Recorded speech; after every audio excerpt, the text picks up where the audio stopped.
அனைத்து உலக நாடுகளிலும் ஒலிபரப்பாகிக் கொண்டிருக்கும் உங்கள் இசை முரசு FM இணைய வானொலியின் ரமலான் வசந்தம் நிகழ்ச்சியில் உங்கள் விளம்பரம் மற்றும் ரமலான் வாழ்த்துக்களை வெளியிட தொடர்பு கொள்ளுங்கள். இயக்குனர் இசை முரசு FM, செல் 9080475780.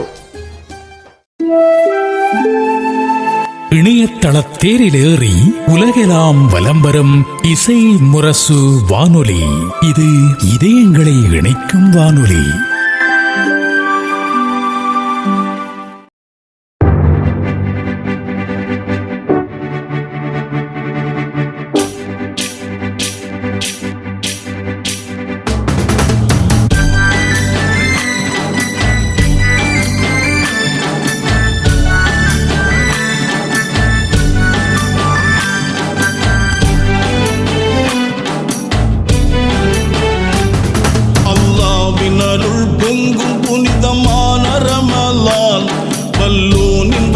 ரஹ்மத்தெல்லாம் சொரியும் ரமலான், அல்லாஹ்வின் அருள் பொங்கும் புனிதமான ரமலான், வல்லோனின் வரிசை ரஹ்மத்தெல்லாம் சொரியும் ரமலான்.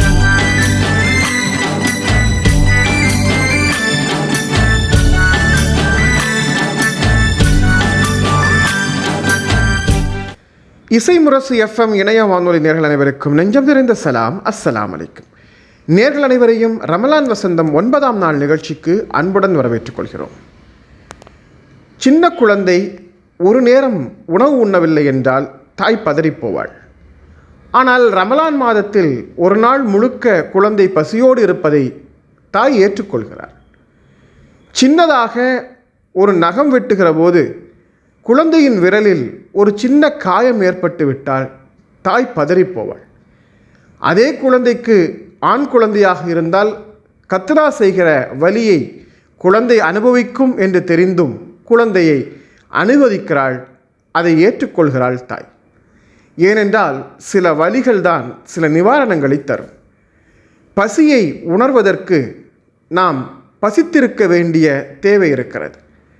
மற்றவர்களின் கவலையை உணர்வதற்கு நாம் ஏதேனும் ஒரு கவலையை சந்திக்க வேண்டிய தேவை இருக்கிறது. வலி இல்லாமல், கஷ்டம் இல்லாமல், கவலை இல்லாமல், துன்பம் இல்லாமல், எந்த சோர்வும் இல்லாமல் நாம் பிள்ளைகளை வளர்த்துவிட வேண்டும் என்று நினைக்கிறோம். நிச்சயமாக வலிதான் வாழ்க்கைக்கான தேடலை உருவாக்கும். வலிதான் நம் பிரச்சனைகளுக்கான தீர்வை உருவாக்கும். எனவே வலியை தேடுவோம், வலியை விரும்புவோம் என்ற தலைப்பில் இன்றைய நல்ல வண்ணம் வாழலாம் பகுதியில் உரை தருகிறார் பேராசிரியர் அப்துல் சமத் அவர்கள்.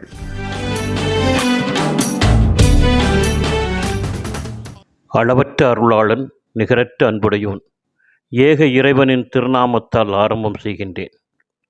அனைவர் மீதும் ஏக இறைவனின் சாந்தியும் சமாதானமும் என்றென்றும் நிலவட்டுமாக. வலியை யாராவது விரும்புவார்களா? வலியை விரும்ப வேண்டும்.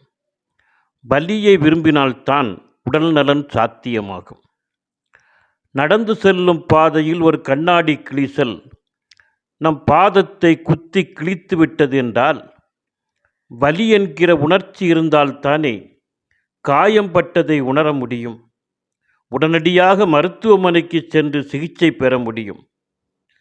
வலி என்கிற உணர்ச்சியே இல்லை என்றால் கண்ணாடி கிழிசலின் உபயத்தில் இரத்தம் கொட்டி உயிருக்கு உறுதி இல்லாமல் போய்விடாதா? எனவே வலி என்பது பிரம்போடு வந்து நிற்கும் ஆசிரியன். வலிதான் நம் பிரச்சனையை உணர்த்தி அதிலிருந்து விடுபட வழி தேட வைக்கும். வலி போன்றுதான் வாழ்வில் மனிதன் சந்திக்கும் பிரச்சனைகள், துன்பங்கள் எல்லாம் வாழ்வை செப்பனிட்டு கொள்வதற்கான வாய்ப்புகள் தான். சிக்கல்கள் மூலம் படிப்பினை பெறும் அனுபவங்களே வாழ்க்கையில் அடுத்த கட்ட முன்னேற்றத்தை உறுதிப்படுத்துவதாக இருக்கும். நான் பட்ட கஷ்டம் ஒவ்வொன்றிற்கும் நன்றி உடையவனாக இருக்கிறேன். இந்த அனுபவம்தான் என் வாழ்வை வடிவமைத்தது என்று வெற்றி பெற்றோர் அனைவரும் தருகின்ற வாக்குமூலமாக இருக்கிறது. தேர்வில் தோல்வியடைந்தால் தற்கொலை செய்து கொள்பவர்கள் உண்டு. ஆனால் இன்று தேர்வுகளில் கடினமான கேள்விகள் கேட்கப்பட்டதற்காகவே வாழ்க்கையே தொலைந்து போய்விட்டது என்று சில பிள்ளைகள் தற்கொலை செய்து கொண்ட செய்திகள் நம்மை அதிர்ச்சியடைய வைக்கிறது. இதற்கு பிள்ளைகள் மட்டும் காரணமல்ல, வாழ்க்கை குறித்த சமூக அனுமானமே இன்றைக்கு சிக்கலுக்குரியதாக மாறி உள்ளது. படிப்பு, வேலை, சம்பாத்தியம், சகல வசதிகளுடன் கூடிய நாகரீக வாழ்க்கை, ஒரு நகரிய தீவு வாழ்க்கை, இதுவே இன்று நாம் அணிந்து கொண்டு ஓடுகின்ற கடிவாள லட்சியமாக இருக்கின்றது. பிரச்சனைகள், துன்பங்கள், இழப்புகள் வாழ்வில் இயல்பானவை. அவற்றை எதிர்கொள்ளும் மனநிலையை உருவாக்கும் கல்வியோ, வாழ்வியல் விழுமியங்களோ, சமயம் சார்ந்த முன்மாதிரி படிப்பினைகளோ இன்று அதிகம் முன்னிலைப்படுத்தப்படவில்லை. ஒரு பள்ளியின் வாயில் அகப்பட்ட பூச்சி கூட இறுதி மூச்சு வரை தப்பிப்பதற்கு போராடும் போது ஆறறிவு படைத்த மனிதன் சின்ன பிரச்சனைகளுக்காக வேண்டி துவண்டு போகலாமா? அகில உலகிற்கும் ஒரு அழகிய முன்மாதிரியான அண்ணல் நபி ஸல்லல்லாஹு அலைஹி வஸல்லம் அவர்களின் வாழ்வில், அவருடைய வாழ்வும் வாக்கும் முன்வைக்கின்ற பிரச்சனைகளை எதிர்கொள்ளும் தன்முனைப்பூட்டலை இன்றைய சமூகத்திற்கு நாம் நிரம்ப சொல்ல வேண்டிய அவசியம் ஏற்பட்டுள்ளது. பிரச்சனைகளை எதிர்கொண்டு வாழ்வில் வெற்றியடைய வேண்டும் என்பது எல்லோரும் கூறும் பொது சிந்தனைதான். ஆனால் நபிகள் நாயகம் அவர்கள் முதலில் இழப்பு, துன்பங்களை தாங்கிக் கொள்ளுதல் என்பது இறையருளை தேடித்தரும் என்று ஆன்மீக வழியில் ஆரோக்கியம் காட்டுகிறார்கள். விலை உயர்ந்த ஒரு பொருளை நாம் தொலைத்துவிட்டால் தேட வேண்டும். தேடியும் கிடைக்கவில்லை என்றால் அதையே நினைத்து வருந்திக் கொண்டிருக்கக்கூடாது. ஏனென்றால் தொலைந்த பொருள் சதக்காவில், அதாவது தர்மத்தில் சேர்ந்துவிடும் என்று நபிகளார் நம்பிக்கை ஊட்டுகிறார்கள். தொலைந்த பொருளுக்கு நிகரான மதிப்புள்ள செல்வத்தை தானம் செய்ததற்கு நிகரான நன்மை உனக்கு கிடைத்துவிடும் என்று இழப்பில் துவளாதவர்களுக்கு இறையருள் கிடைக்கிறது என்ற உயர்ந்த செய்தியை இங்கே வெளிப்படுகின்றது. அதுபோல நமக்கு ஒரு விபத்து ஏற்பட்டால், நோய் வந்தால் உடனடியாக அதற்குரிய சிகிச்சை எடுத்து கொள்ள வேண்டும், நலன் பெற வேண்டும். அதற்கு மாறாக எனக்கு இப்படி ஏற்பட்டுவிட்டதே என்று வருந்தி வேதனைப்படக்கூடாது. ஏனென்றால் ஒருவருக்கு விபத்தோ பேரிழப்போ ஏற்பட்டால் வருந்த வேண்டாம். இதனால் நீங்கள் செய்த ஒரு பெரிய பாவத்தை இறைவன் மன்னித்து விட்டான் என்று ஆறுதல் கொள்ளுங்கள் என்பது அண்ணல் நபி ஸல்லல்லாஹு அலைஹி வஸல்லம் அவருடைய அரிய வாக்காக இருக்கிறது. இப்படி வாய்ப்பு கிடைக்கும் போதெல்லாம் இறை நம்பிக்கையை முன்னிறுத்தி தன்முனைப்பு ஊட்டுகின்ற இஸ்லாமிய மார்க்கத்தில் தற்கொலைக்கும் இடமில்லை, இழப்பை கண்டு துவண்டு போவதற்கும் இடமில்லை என்பதை உணர்ந்து கொள்ள வேண்டும். எனவே தோல்வியில் துவண்டு போதல், வாழ்வை வெறுத்தல், உயிரை மாய்த்து கொள்ள முயலுதல் எல்லாம் மார்க்கம் அனுமதிக்காத மனித வாழ்க்கைக்கு எதிரான விஷயங்கள் என்பதை வளரும் தலைமுறைக்கு அறிவுறுத்த வேண்டும். பிரச்சனைகளை, வாழ்வின் சவால்களை எதிர்கொள்ளும் துணிச்சலை ஊட்ட வேண்டும். பரிபூர்ண இறைநம்பிக்கையோடு எதையும் எதிர்கொள்ள முடியும் என்ற உறுதியை அவர்களிடம் ஏற்படுத்த வேண்டும். வாழ்க்கை வாழ்வதற்குத்தானே. அனைவர் மீதும் ஏக இறைவனின் சாந்தியும் சமாதானமும் என்றென்றும் நிலவட்டுமாக. உலக தமிழ் நெஞ்சங்களுக்கு இனிய ரமலான் நல்வாழ்த்துக்களை தெரிவித்துக் கொள்வது முகபத் பிளஸ் பார்மசி, சுபைதா பிரசவ லேகியம், அத்திக்கடை, திருவாரூர் மாவட்டம். பெண்களுக்கு பிரசவத்தினால் ஏற்படும் ஆரோக்கிய இழப்புகளை ஈடு செய்வதோடு உடல் சோர்வை குறைத்து சுறுசுறுப்பை ஏற்படுத்தும். குழந்தைகளுக்கு தாய்ப்பால் அதிகம் சுரக்கச் செய்கிறது. தமிழகம் முழுவதும் மாதந்தோறும் மருந்துகள் மற்றும் பிரசவ லேகியம் தேவை உடையவர்களுக்கு கொரியர் மூலம் அனுப்பி வைக்கப்படும். தொடர்பு எண் 9965278907. பெற்ற மகனை அடித்து உதைத்து கண்டித்து வளர்த்த தகப்பன் தான் தாத்தாவாக மாறி பேரக்குழந்தையை கையில் ஏந்தபோது அந்த குழந்தைகள் செய்யும் சேட்டைகளிலிருந்து அவன் தந்தை தாக்கு வரும்போதெல்லாம், அவன் தந்தை கண்டிக்கும் போதெல்லாம் பேரக்குழந்தையை அள்ளி அணைத்து தோளில் போட்டு மார்போடு அணைத்து பாதுகாக்கிற தாத்தாக்கள் இன்னும் நம் ஊர்களில் வாழ்ந்து கொண்டிருப்பதை பார்த்திருப்பீர்கள். தாத்தாக்களுக்கு எப்போதும் பேரக்குழந்தைகள் மீது ஒரு பேரன்பு இருக்கும். அந்த குழந்தை எவ்வளவு வளர்ந்தாலும் பெரியவனானாலும் அவன் குழந்தையாக தன் மடியிலும் மார்பிலும் தவழ்ந்த அந்த காட்சியே தாத்தாவின் பார்வையில் எப்போதும் நிலை பெற்றிருக்கும். அப்படி ஒரு தாத்தாவாகத்தான் பெருமானார் ஸல்லல்லாஹு அலைஹி வஸல்லம் அவர்கள் தனது இரு பேரக் குழந்தைகளான ஹசன் ஹுசைன் அவர்களை கொஞ்சி மகிழ்ந்ததை, தூக்கி வனைத்ததை நிறைய ஹதீஸுகளில் நாம் பார்க்க முடிகிறது. அவர்கள் விளையாடி கொண்டிருக்கும் போது பெருமானாரின் வரவை பார்த்ததும் ஓடோடி போய் அணைத்துக் கொள்கிற காட்சிகள் எல்லாம் நம் தாத்தாக்கள் வீதிகளில் வருகிற போது பேரக்குழந்தைகள் ஓடிச் செல்லும் அந்த காட்சியை நமக்கு நினைவுபடுத்தும். தாத்தா பேரன் உறவில் பெருமானாரும் அவர்களது பேரக்குழந்தையும் மிக அன்போடு இருந்தார்கள் என்பதை பல ஹதீஸுகள் சொல்கிறது. அதே நிகழ்வை இப்போது நபிமடியில் இரு தளிர்கள் என்ற பாடலின் வழியாக தேரெழுந்தூர் தாஜுதீன் பாட வருகிறார்.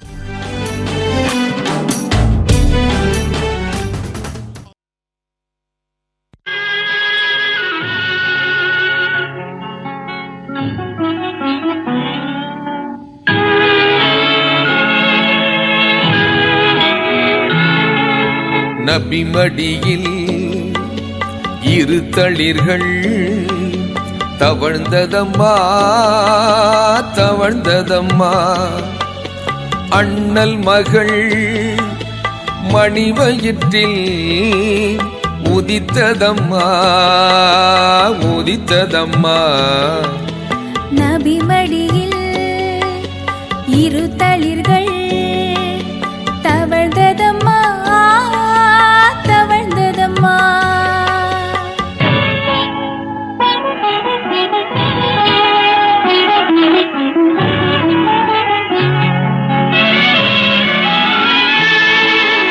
திருநபியின் இதயம் பொங்கும் மகிழ்வினாலம்மா, அந்த இரு பாலகர் ஏறிட நபி தோள்கள் மீதம்மா. திருநபியின் இதயம் பொங்கும் மகிழ்வினாலம்மா, அந்த இரு பாலகர் ஏறிட நபி தோள்கள் மீதம்மா. ஹசன் ஹுசைனார் என்பதவர் பெயர்கள் தானம்மா, ஹசன் ஹுசைனார் என்பதவர் பெயர்கள் தானம்மா. இருப்பர் சுவனத்திலே இளைஞர்களின் தலைவராகம்மா. நபிமடியில் இரு தளிர்கள் தவழ்ந்ததம்மா தவழ்ந்ததம்மா, அண்ணல் மகள் மணிவயிற்றில் உதித்ததம்மா உதித்ததம்மா. நபிமடியில் இரு தளிர்கள் தவழ்ந்ததம்மா தவழ்ந்ததம்மா.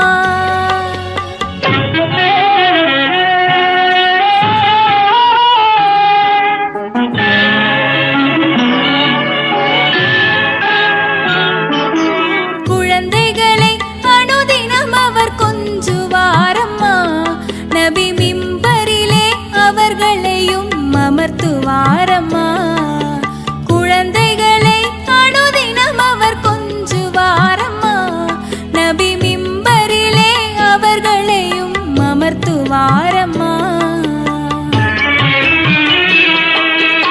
ஒரு நாள் வந்த வானவர் சொன்ன செய்தி என்னம்மா, ஒரு நாள் வந்த வானவர் சொன்ன செய்தி என்னம்மா. அதை எம் கவியில் எழுதவும் மனம் பதறுதேயம்மா. நபிமடியில் இரு தளிர்கள் தவழ்ந்ததம்மா தவழ்ந்ததம்மா, அண்ணல் மகள் மணிவயிற்றில் உதித்ததம்மா உதித்ததம்மா. நபிமடியில் இரு தளிர்கள் தவழ்ந்ததம்மா தவழ்ந்ததம்மா.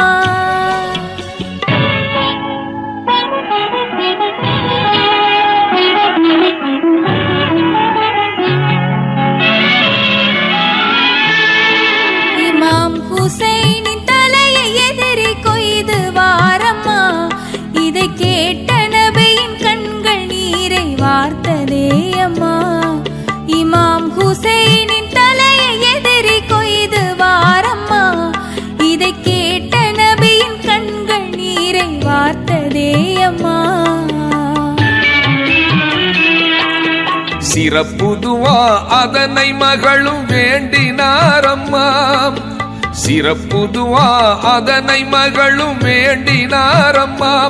எந்த உம்மத்துக்கே அதை கேட்பேன் என்றார் நபியம்மா. நபி மடியில் இரு தளிர்கள் தவழ்ந்ததம்மா தவழ்ந்ததம்மா. அண்ணல் மகள் மணிவயிற்றில் உதித்ததம்மா உதித்ததம்மா. நபி மடியில் இரு தளிர்கள் தவழ்ந்ததம்மா தவழ்ந்ததம்மா. The Modern Travels உங்கள் நம்பிக்கையான உம்ரா பயண துணை. தமிழகம் முழுவதும் ஹஜ் மற்றும் உம்ரா ஏற்பாடு செய்ய விரும்புவோருக்கு சிறப்பு வாய்ப்பு வழங்கப்படுகிறது. ஹஜ் மற்றும் உம்ரா பயணத்தை எளிதாகவும் பாதுகாப்பாகவும் திட்டமிட தி மாடர்ன் டிராவல்ஸ் உங்களை அன்புடன் அழைக்கிறது. உம்ரா பேக்கேஜ் 85,000 முதல் 99,000 வரை. விமான பயண டிக்கெட், உம்ரா விசா பிளஸ் இன்சூரன்ஸ், ஹரத்திற்கு அருகில் வசதியான தங்குமிடம், தென்னிந்திய உணவு, அனுபவமிக்க வழிகாட்டிகள், ஏசி போக்குவரத்து, மக்கா அண்ட் மதீனா ஜியாரத் ஜம்ஜம் நீர் 5 லிட்டருடன் சிறப்பான டிராவல் கிட் வழங்கப்படும். உங்கள் ஹஜ் உம்ரா சேவையை நம்பிக்கையுடன் வழங்க the modern travels. The modern travels Coimbatore, Tiruchi, Chennai மற்றும் மைசூர். போன் 9790600786 மற்றும் 9629172222. காலம் பொன் போன்றது என்று சொன்னவன் முட்டாள். காலம் பொன் போன்றது என்று சொன்னவன் முட்டாள். ஏனென்றால் பொன், நகை, தங்கம் காணாமல் போய்விட்டால் மீண்டும் சிறுக சிறுகவாவது சேர்த்து அதை வாங்கிவிடலாம், தொலைத்ததை மீட்டு விடலாம். காலம் பொன் போன்றது என்று சொன்னவன் முட்டாள். காலம் உயிர் போன்றது, ஏனென்றால் அது போனால் திரும்ப வரவே வராது என்பதால், எதை கொடுத்தும் கடந்த காலத்தை மீட்க முடியாது என்பதால் காலம் உயிர் போன்றது என்று சொன்னவன் அறிஞன். இறைவன் காலத்தின் மீது சத்தியமாக என்று காலத்தை சத்தியமிட்டு சொல்கிறான். காலம் அவ்வளவு உயர்வுடையது. நாம் இன்று காலத்தையும் நேரத்தையும் வரையறையின்றி வீணடித்துக் கொண்டிருக்கிறோம். நம்முடைய சோசியல் மீடியாக்களில், தொலைக்காட்சி பெட்டிகளில், வீணான அரட்டை அடிப்புகளில் நிறைய காலத்தையும் நேரத்தையும் வீணடித்துக் கொண்டிருக்கிறோம். பொழுதுபோக்கிற்கான ஒரு குறிப்பிட்ட காலத்தை வரையறுத்துக் கொள்வோம். ஏனைய காலங்களில் காலத்தை திட்டமிட்டு வாழ்வதற்கு பழகிக்கொள்வோம். ஏனென்றால் காலமும் நேரமும் இறைவனின் அருட்கொடை. இதோ ஆளூர் அன்னை சுமையார் அலி பெண்கள் மதரசாவின் ஆலிமா தௌஃபிகா அவர்கள் காலமும் நேரமும் இறைவனின் அருட்கொடை என்னும் தலைப்பில் உரை தருகிறார்.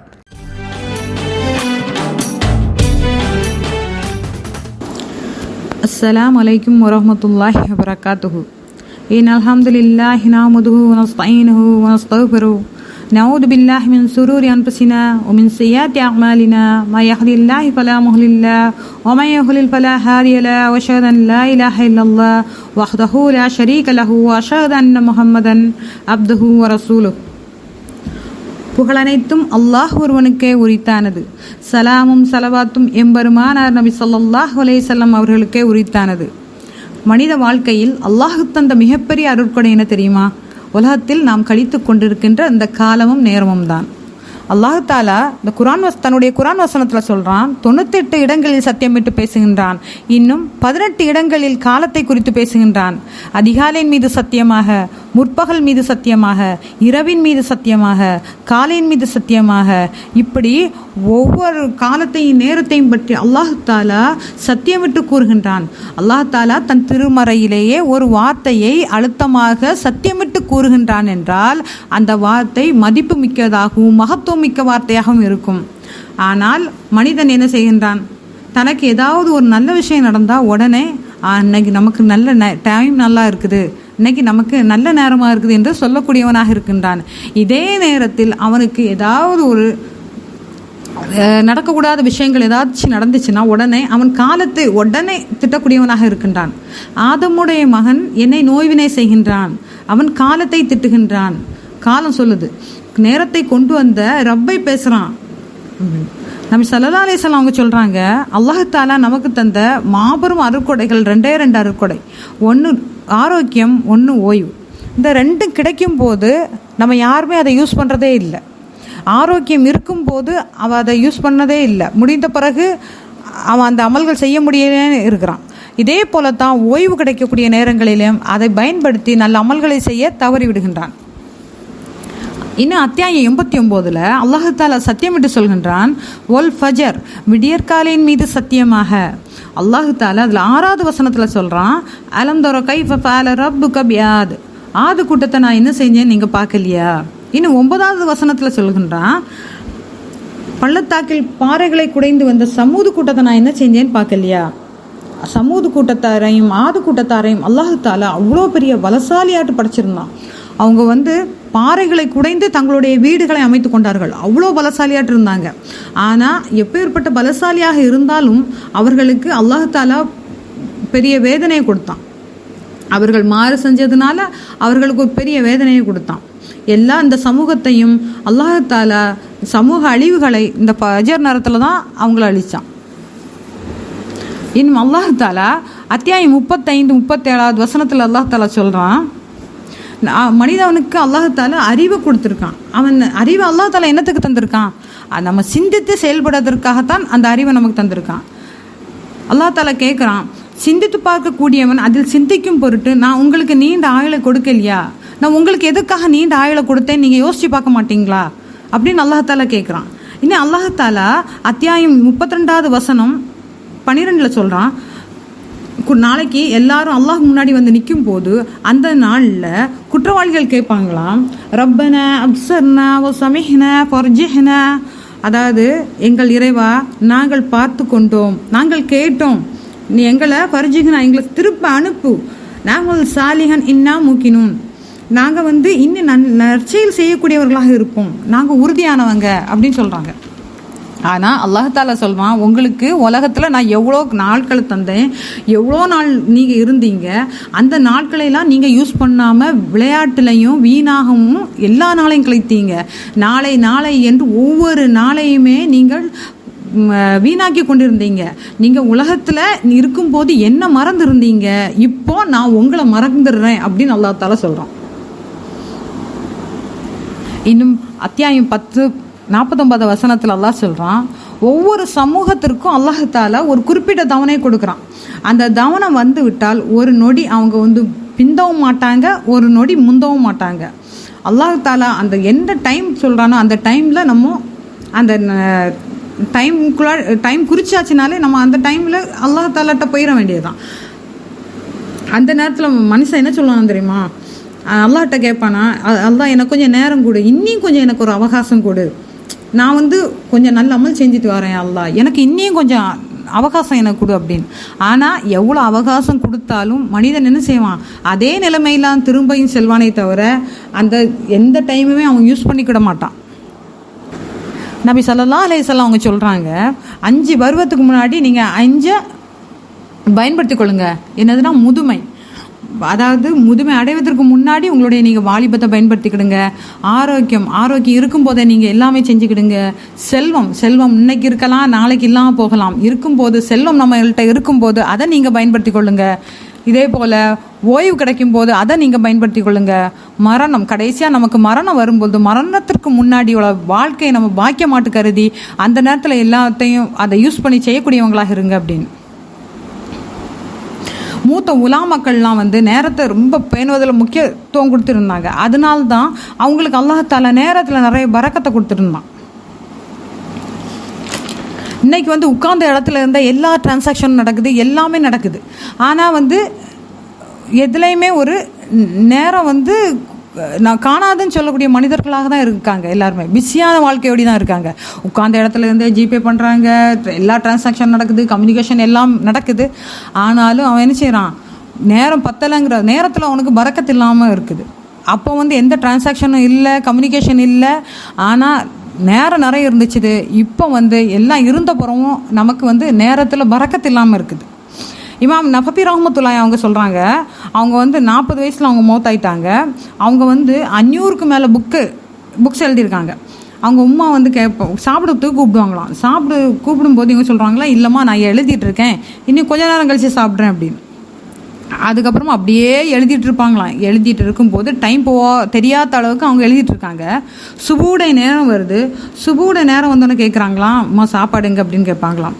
அந்த அதில் அவங்க உம்மா சொல்கிறாங்க, அல்லாஹின் மீது ஆணையாக நீ வந்து சாப்பிட்டதாம்மா செய்த, நான் உனக்கு ஊட்டி விட்டேனப்பா அப்படின்னு சொல்கிறாங்களாம்.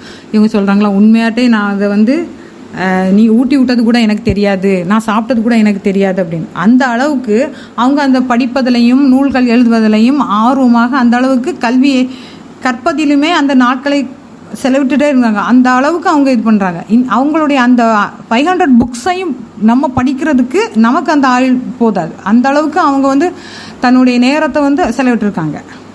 அபூபக்கர் சித்திக் ரலியல்லாஹு அவங்க சொல்கிறாங்க, அவங்க வந்து துவா கேட்பாங்களாம், இறைவா எங்களை வந்து நேரம் குறித்து அலட்சியமாக இருக்க செஞ்சிடாதே யா அல்லாஹ் அப்படின்னு. உமர் ரலியல்லாஹு அவங்க துவா கேட்பாங்களாம், யா அல்லாஹ் எனது நேரத்தை வந்து நீ அதிகப்படுத்தி தாயா அல்லாஹ், நேரத்தை சரியாக சிறப்பாக பயன்படுத்தக்கூடிய நற்பேரை எனக்கு தாயா அல்லாஹ் அப்படின்னு கேட்கக்கூடியவங்களாக இருந்தாங்களாம். இன்னும் ஒரு விஞ்ஞானி ஒருத்தங்க, நிக்கோலா டெஸ்லா, எல்லாருக்கும் தெரிஞ்சிருக்கும். இந்த நிக்கோலா டெஸ்லாங்கிற ஒரு ஆராய்ச்சி விஞ்ஞானி என்ன சொல்கிறாருன்னா, மனிதர் எல்லாமே தூங்கக்கூடிய நேரம், அதாவது 3 மணி என்பது வானத்துக்கும் பூமிக்கும் இடையே வந்து ஒரு திரை விலகுது. நம்முடைய வந்து லைஃப்பை மாற்றக்கூடிய நேரம் தான் இந்த டைம். அவர் வந்து நிக்கோலா டெஸ்லாவை எடுத்துக்கிட்டோம்னா, அவர் வந்து பகலில் சிறிது நேரம் ஓய்வு எடுத்துக்கிட்டு நைட்டு 2 மணி நேரம் மட்டும்தான் தூங்கக்கூடியவராக இருந்தார். அவர் என்ன சொல்கிறாருன்னா, மனிதனுடைய அறிவு அந்த செயல்படக்கூடிய நேரம், இன்னும் மனிதனுடைய எனர்ஜி பவர் எல்லாமே வந்து செயல்படக்கூடிய நேரம் சொன்னானைக்கு இந்த 3 மணி நைட்டு. இது வந்து இந்த இஸ்லாம் மதத்தோட நமக்கு நல்ல ஒத்து போகுது. அல்லாஹ் தாலா இதைத்தான் குர்ஆனில் சொல்கிறான், யா ஈஹல் முஸம்மில், போர்வை போர்த்தி கொண்டிருப்பவரே நீங்கள் எழும்புவீராக, நீர் இரவில் சிறிது நேரம் நிற்பீராக. அல்லாஹ் தாலா நைட்டு ஃபுல்லும் நில்லுங்கன்னு சொல்லலை, இரவில் சிறிது நேரம் நீங்கள் நில்லுங்க. அந்த நேரம் தான் அல்லாஹ் தாலா சொல்லக்கூடிய தஹஜ்ஜுடைய நேரத்தை சொல்கிறான். இந்த நேரத்தை நம்ம வீணாக்காமல் தினமும் தொழக்கூடிய பாக்கியத்தை அல்லாஹ் தாலா நமக்கு தருவானாக. அல்லாஹ் தாலா நம்ம அனைவருக்கும் அமல்களை அதிகமாகவும் செய்வதற்கும் அதிக ஆரோக்கியத்தையும் நேரத்தில் பரக்கத்தையும் தருவானாக. வாஹிர் தவானா அல்ஹம்துலில்லாஹி ரப்பில் ஆலமீன். அஸ்ஸலாமு அலைக்கும் வரஹ்மத்துல்லாஹி வபரகாத்துஹு. ஹோட்டல் ரிஃபாயா ராமநாதபுரம் மற்றும் கொடைக்கானல் உங்கள் குடும்பத்துடன் வந்து தங்கி மகிழ குறைந்த கட்டணத்தில் உயர்தரமான ஹோட்டல், ஸ்டார் ஹோட்டல் அந்தஸ்தில் அனைத்து நவீன வசதிகளுடன் கூடிய supreme rooms, deluxe rooms, family rooms, family shoot, family lodge என உங்கள் தேவைக்கேற்ப அறைகள் அனைத்தும் ஏசி வசதிகளுடன் தினசரி வாடகைக்கு கிடைக்கும். அறை முன்பதிவு செய்ய அணுகவும். ஹோட்டல் ரிஃபாயா, பேருந்து நிலையம் மற்றும் ரயில் நிலையம் அருகில் வண்டிக்கார தெரு, ராமநாதபுரம். செல் 9786770033. ஹோட்டல் ரிஃபாயா, பேருந்து நிலையம் பின்புறம், அந்தோனியா தெரு, கொடைக்கானல். செல் 8778759594. இணையதளம் www.hotelrifaya.in. உலமா பெருமக்கள் இந்த சமூகத்திற்காக மிகப்பெரிய அர்ப்பணிப்போடு கூடிய பணிகளை செய்து கொண்டிருக்கிறார்கள். தன் வாழ்நாளின் பெரும்பாலான பகுதியை திருக்குரானை மக்களிடம் கொண்டு போய் சேர்க்கக்கூடிய பணியிலும், ஹதீஸுகளை மக்களுக்கு விளக்கக்கூடிய பணியிலும், மார்க்க சட்டத்திட்டங்களை நடைமுறைகளை மக்களுக்கு எத்தி வைக்கும் பணியிலும், அடுத்த தலைமுறைக்கு இஸ்லாத்தை கொண்டு சேர்க்கும் பணியிலும் ஈடு இணையில்லாமல் செய்கிற அந்த பணியாளர்களை நாம் கௌரவப்படுத்த வேண்டியது நமது கடமை. அதில் மிகப்பெரிய அளவிலான சமூக பணியையும் சமுதாய பணியையும் மார்க்க பணியையும் செய்த அறிஞர் பெருமக்கள் இருக்கிறார்கள். அவர்கள் தொகுக்கப்பட்டு அவர்கள் பணிகள் அங்கீகரிக்கப்பட வேண்டும். அடுத்த தலைமுறைக்கு நமது முந்தைய தலைமுறையினுடைய ஆலிம் பெருந்தகைகளுடைய தியாகமும் அர்ப்பணிப்பும் அவர்களுடைய பணிகளும் அறியப்படாத விஷயமாக கடந்துவிடக்கூடாது என்பதால் டிஜிட்டல் வடிவத்தில் அவற்றை சேகரிக்கவும் பதிவு செய்யவும் தமிழகத்தின் ஒவ்வொரு இஸ்லாமிய பெருமக்களும் முன்வர வேண்டும். அதன் ஒரு பகுதியாகத்தான் தாஜுல் உலமா என்னும் இந்த நிகழ்ச்சியை ரமலான் வசந்தம் நிகழ்ச்சியின் வழியாக வழங்கி குரல் பதிவின் வழியாக தமிழகத்தின் தலைசிறந்த ஆலிம்களுடைய அற்புதமான பணிகளை பதிவு செய்து வைக்கும் முயற்சியை இசைமுரசு எஃப்எம் இணைய வானொலி எடுத்திருக்கிறது. அந்த வகையில் இன்றைய ரமலான் வசந்தம் தாஜுல் உலமா பகுதியில் மௌலானா அப்துல் ரஹீம் பாக்கவி அவர்கள் குறித்த தகவல்களை நம்மோடு பகிர்ந்து கொள்கிறார். தஞ்சாவூர் அவனியாபுரம் JMK அரபிக் கல்லூரியின் பேராசிரியர் அகமது மன்பகி அவர்கள்.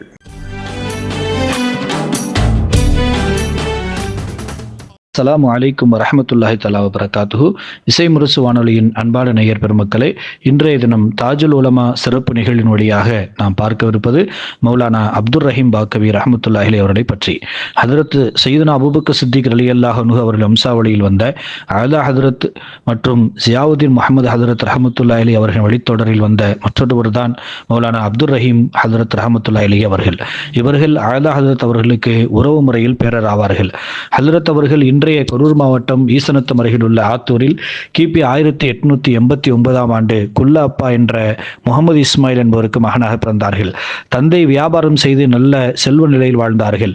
இவ்வேளையில் தந்தை உடல்நலமின்றி இறந்து போனதால் இவர்களின் தாயார் இவரின் மாமா குலாம் வஹீதீன் ஹதரத் அவருடன் வேடூர் சென்று பாக்கியாத்து சாலியாத்தில் கல்வி பயில கிபி 1900 அனுப்பி வைத்தார்கள். மனத்தை உள்ளூரிலேயே கற்றிருந்ததால் பாக்கியாத்தில் முதல் வகுப்பில் சேர்ந்தார்கள். தாதாமுறை வரும் அலா ஹதரத் அவர்களுக்கு பணிவிடை செய்து வந்தார்கள். சுமார் 2 ஆண்டு காலம் அலா ஹதரத்திற்கு ஹாதிமாகவும் மாணவராகவும் இருந்தார்கள். அலா ஹதரத் அவர்களும் பேரராக வீட்டிலும் மாணவராக மதரசாவிலும் அன்புடனும் கண்டிப்புடனும் வழிநடத்தினார்கள்.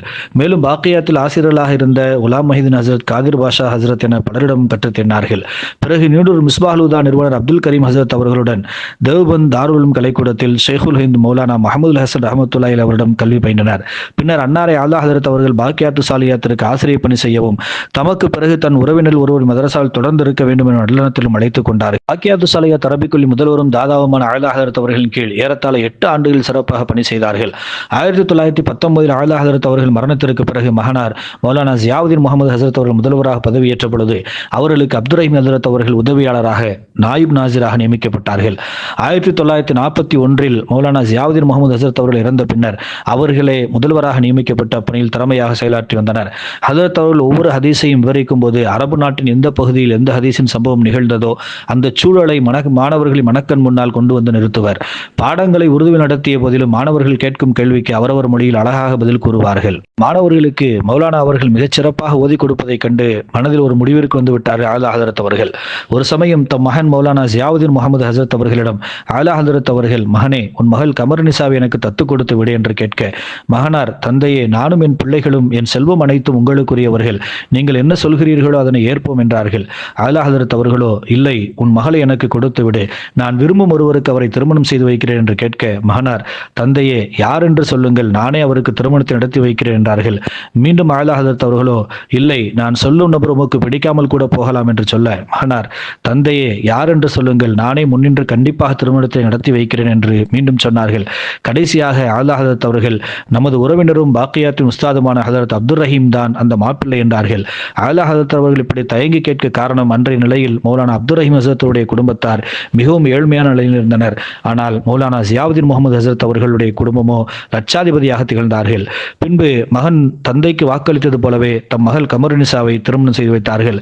இவர்களுக்கு ஒரு பெண் குழந்தை பிறந்தது. அந்த பெண்ணுடைய மகள் வழி பேத்தி இன்றும் வேலூரில் திருமணமாகி பிள்ளைகளுடன் சந்தோஷமாக வசிக்கின்றார். ஹசரத் அவர்கள் நபி ஸல்லல்லாஹு அலைஹி வஸல்லம் அவர்களை பின்பற்றி சுன்னத்தான காரியங்களை செய்து வரும் மாணவர்கள் மீது அதிகமாக அன்பு வைப்பார்கள்.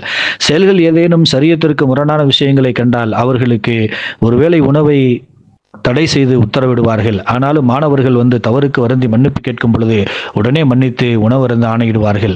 தவறு செய்யக்கூடிய மாணவர்களின் அன்பை பெறுவதற்காக தொழுகையில் முதல் வரிசையில் இவர்களுக்கு அடுத்தாற்போல் என்று தொழுவதுடன் சுன்னத்து தொழுகைகளையும் பேணுதலாக தொழுவார்களாம். அதன் பின் அவரின் மீது யார் குறை கூறினாலும், இவர்தான் நன்கு பேணுதலாக தொழுவராக இருக்கிறாரே, ஏதோ அறியாமல் தவறு செய்து விட்டார் என்று கூறி இவரை மன்னித்து விடுவார்களாம். தேர்வில் குறைவான மதிப்பெண்களை பெறுபவர் நற்குணங்களுடன் நல்ல அமல்கள் செய்பவர்களாக இருந்தால் இவர்கள் மதரசாவிற்கு வருவதே நல்ல குணங்களையும் நல்ல அமல்களையும் தெரிந்து கொள்வதற்காகத்தான்.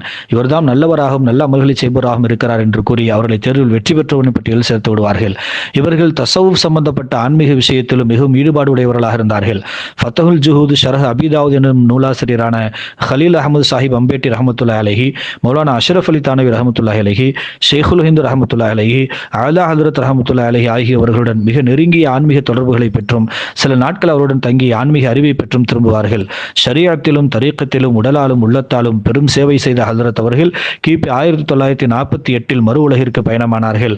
அன்னாரின் சேவைகளை அல்லாஹ் ஈருலக வெற்றியாக ஆக்குவானாக. ஆமீன்.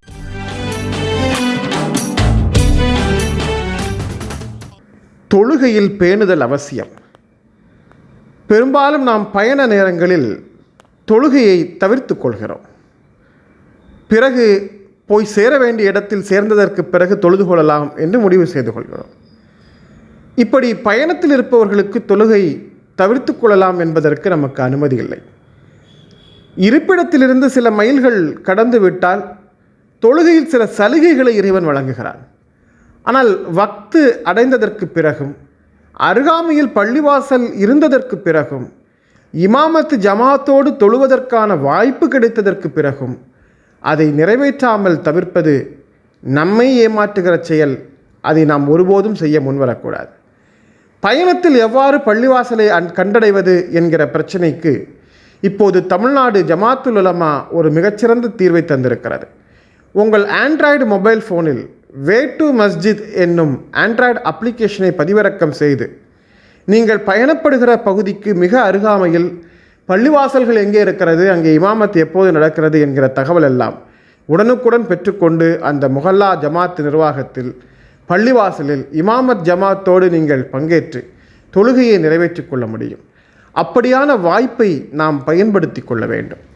வாய்ப்புகள், அறிவியல் தொடர்பு கருவிகள் எல்லாம் கிடைத்ததற்கு பிறகும் தொழுகையை நாம் தவிர்த்து கொள்கிறோம் என்றால் பாவத்தின் திசையில் பயணித்து கொண்டிருக்கிறோம் என்ற அர்த்தம். இதோ தொழுகையை பேணுங்கள் என்ற தலைப்பில் உரை தருவதற்காக குளச்சல் ஓரியன் மெட்ரிக் பள்ளி மாணவி சாதியா அவர்கள் உரை தருகிறார்.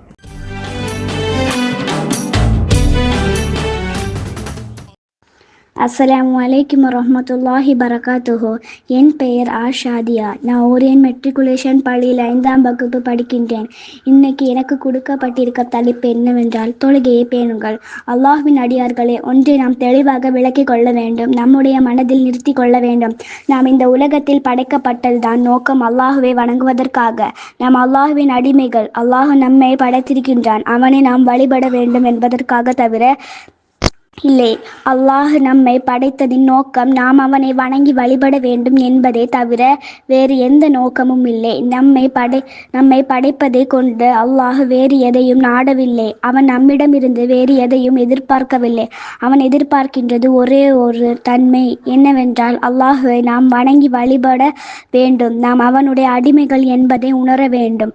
அல்லாஹு தாலா இதை குர்ஆனில் பல இடங்களில் தெளிவாக வலியுறுத்தி சொல்கிறான். மனிதர்களையும் ஜின்களையும் என்னை அவர்கள் வணங்குவதற்காகவே தவிர நான் படைக்கவில்லை. ஆகவேதான் யார் ஒருவர் தான் படைக்கப்பட்ட நோக்கத்தை புரிந்து கொள்ளவில்லையோ, அல்லாஹு வணங்குவதுதான் என வாழ்க்கையின் நோக்கம் என்பதை அறிந்து கொள்ளவில்லையோ, அவர் அல்லாஹ்வின் அடியான். ஆகவே அல்லாஹ்வின் ஏற்றுக்கொண்ட அல்லாஹ்வின் மீது நம்பிக்கை கொண்ட முஸ்லீமாக இருக்க முடியாது. அல்லாஹு நம்பிக்கை கொண்ட முஸ்லீம் யாரென்றால், அல்லாஹுவிற்கு கட்டுப்படக்கூடிய முஸ்லீம் யாரென்றால், யார் ஒருவர் அல்லாஹ் அவனை வணங்குவதற்காகவே தான் படைத்தான் என்ற நோக்கத்தை புரிந்து அதற்காக வாழ்க்கையை அமைத்து வாழ்கின்றாரோ அவர்தான். இத்துடன் என் உரையை முடித்துக் கொள்கிறேன். அஸ்ஸலாமு அலைக்கும். Ruby silks and readymades. சிறியவர்கள் முதல் பெரியவர்கள் வரை நீங்கள் விரும்பிய ஆடைகளை வாங்கிட வருகை தாருங்கள்.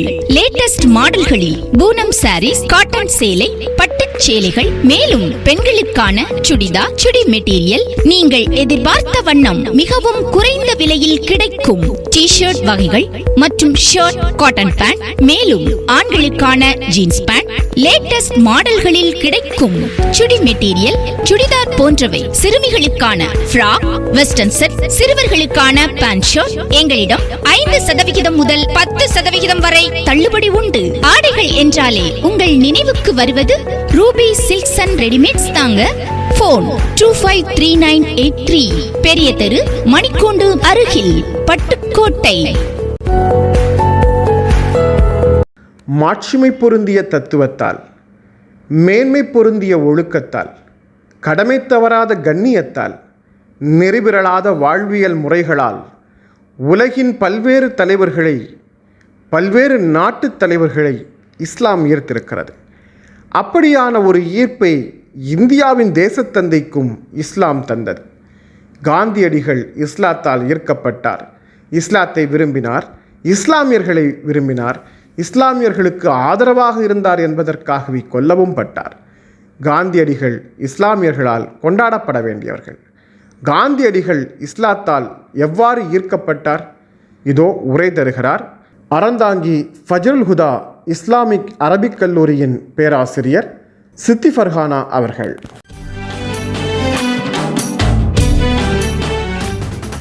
அஸ்ஸலாமு அலைக்கும் வரஹ்மத்துல்லாஹி வபரகாத்துஹு. உலக தலைவர்களில் சிறந்த தலைவராக இருந்த காந்தியடிகள் இஸ்லாத்தை பற்றி, அவனுடைய தூதர் முஹம்மது நபி ஸல்லல்லாஹு அலைஹி வஸல்லம் அவர்களை பற்றியும் என்ன சொன்னார்கள் என்பதை பற்றி ஒரு தகவல். மகாத்மா காந்தி அவர்கள் இந்தியாவின் சுதந்திர போராட்டத்திற்கு தலைமையேற்ற முக்கியமான தலைவர்களில் ஒருவர். மத நல்லிணக்கம், சகோதரத்துவம், மனிதநேயம் இவைகளுக்கு இந்தியாவில் அஸ்திவாரமாக திகழ்ந்து உலக அளவில் பலரும் மதிக்கும் தலைவராக உள்ளார். இந்திய தலைவர்களில் தலைசிறந்த தலைவர். இஸ்லாம் பற்றி அவருடைய கருத்து என்ன? காந்திஜி இஸ்லாமிய மதம் சமத்துவத்தையும் சகோதரத்துவத்தையும் வலியுறுத்துவதாக சொன்னார்கள். அவர் முஸ்லிம்களின் மத ஈர்ப்பை பாராட்டினார். யங் இந்தியா பத்திரிகையில் 1924ஆம் ஆண்டு செப்டம்பர் 23 அன்று வெளியான கட்டுரையில் முஸ்லிம்களின் தியாக உணர்வை அவர் குறிப்பிடுகிறார்.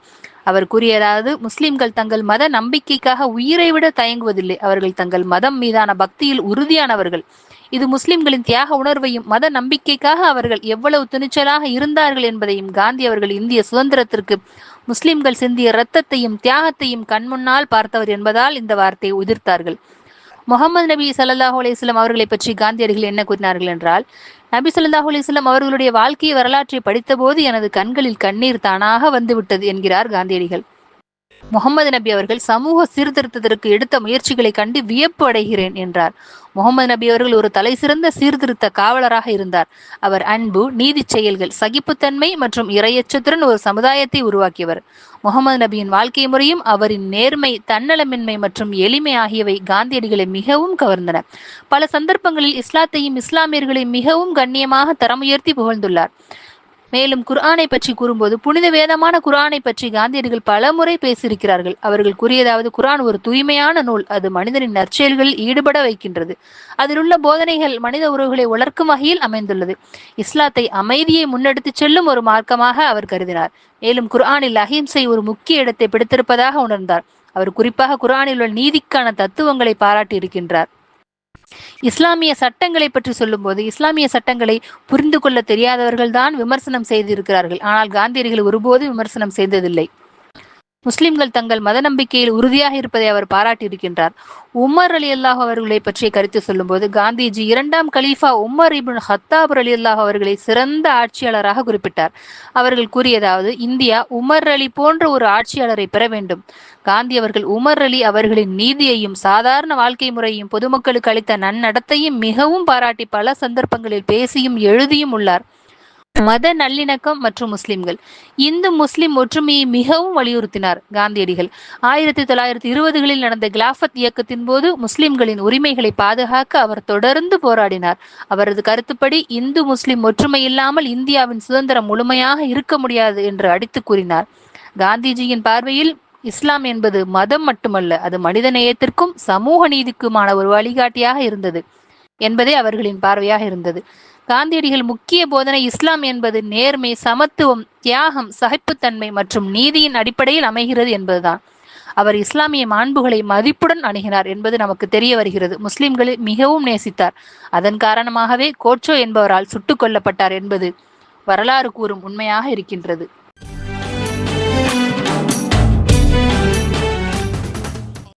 நிறைய பிள்ளைகள் இருந்த வீடுகளில் பெற்றோர்களுக்கும் பெரிய கவலைகள் இருந்ததில்லை, பிள்ளைகளுக்கும் பெரிய கவலைகள் இருந்ததில்லை. இப்போது ஒற்றை பிள்ளை கலாச்சாரம் அல்லது இரட்டை பிள்ளை கலாச்சாரம். எதிர்பார்ப்புகள் அத்தனையும் ஒற்றை பிள்ளை மீது திணிக்கும் பெற்றோர்கள், அத்தனை எதிர்பார்ப்புகளையும் பூர்த்தி செய்யும் நிர்பந்தத்திற்கு தள்ளப்படும் ஒற்றை பிள்ளைகளின் சோதனைகள். இப்படியான வாழ்க்கை முறைகளுக்குள்ளால் அதிகம் சொல்லப்படுவது பெற்றோர்களின் வலியை பிள்ளைகள் புரிந்து கொள்வதில்லை. இதோ பெற்றோர்களின் வலியை புரிந்து கொள்ளாத பிள்ளைகள் என்ற தலைப்பில் உரை தருவதற்காக ராமநாதபுரம் மாவட்டம் சித்தார்கோட்டை முகமதியா மேல்நிலைப்பள்ளி மாணவி ருசானா வருகிறார்.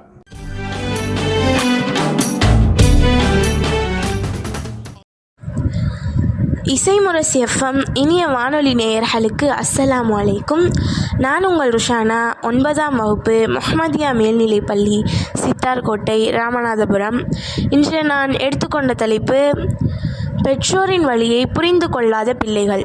பெற்றோரின் வழியை புரிந்து கொள்ளாத பிள்ளைகள் என பார்த்தால், இதற்கு முந்தைய காலத்தில் ஒரு பெற்றோர் இருக்கிறார் என்றால் அவருக்கு 7-8 பிள்ளைகள் என பிள்ளைகள் அதிகமாக இருக்கும். அதே போன்று அவர்களுடைய வளர்ப்பு என்பதும் சரியானதாக இருக்கும். தன்னுடைய பிள்ளைக்கு தன்னுடைய கவலை, தன்னுடைய கஷ்டம், தன்னுடைய மகிழ்ச்சி என அனைத்தையும் பகிரக்கூடியதாக இருக்கும்.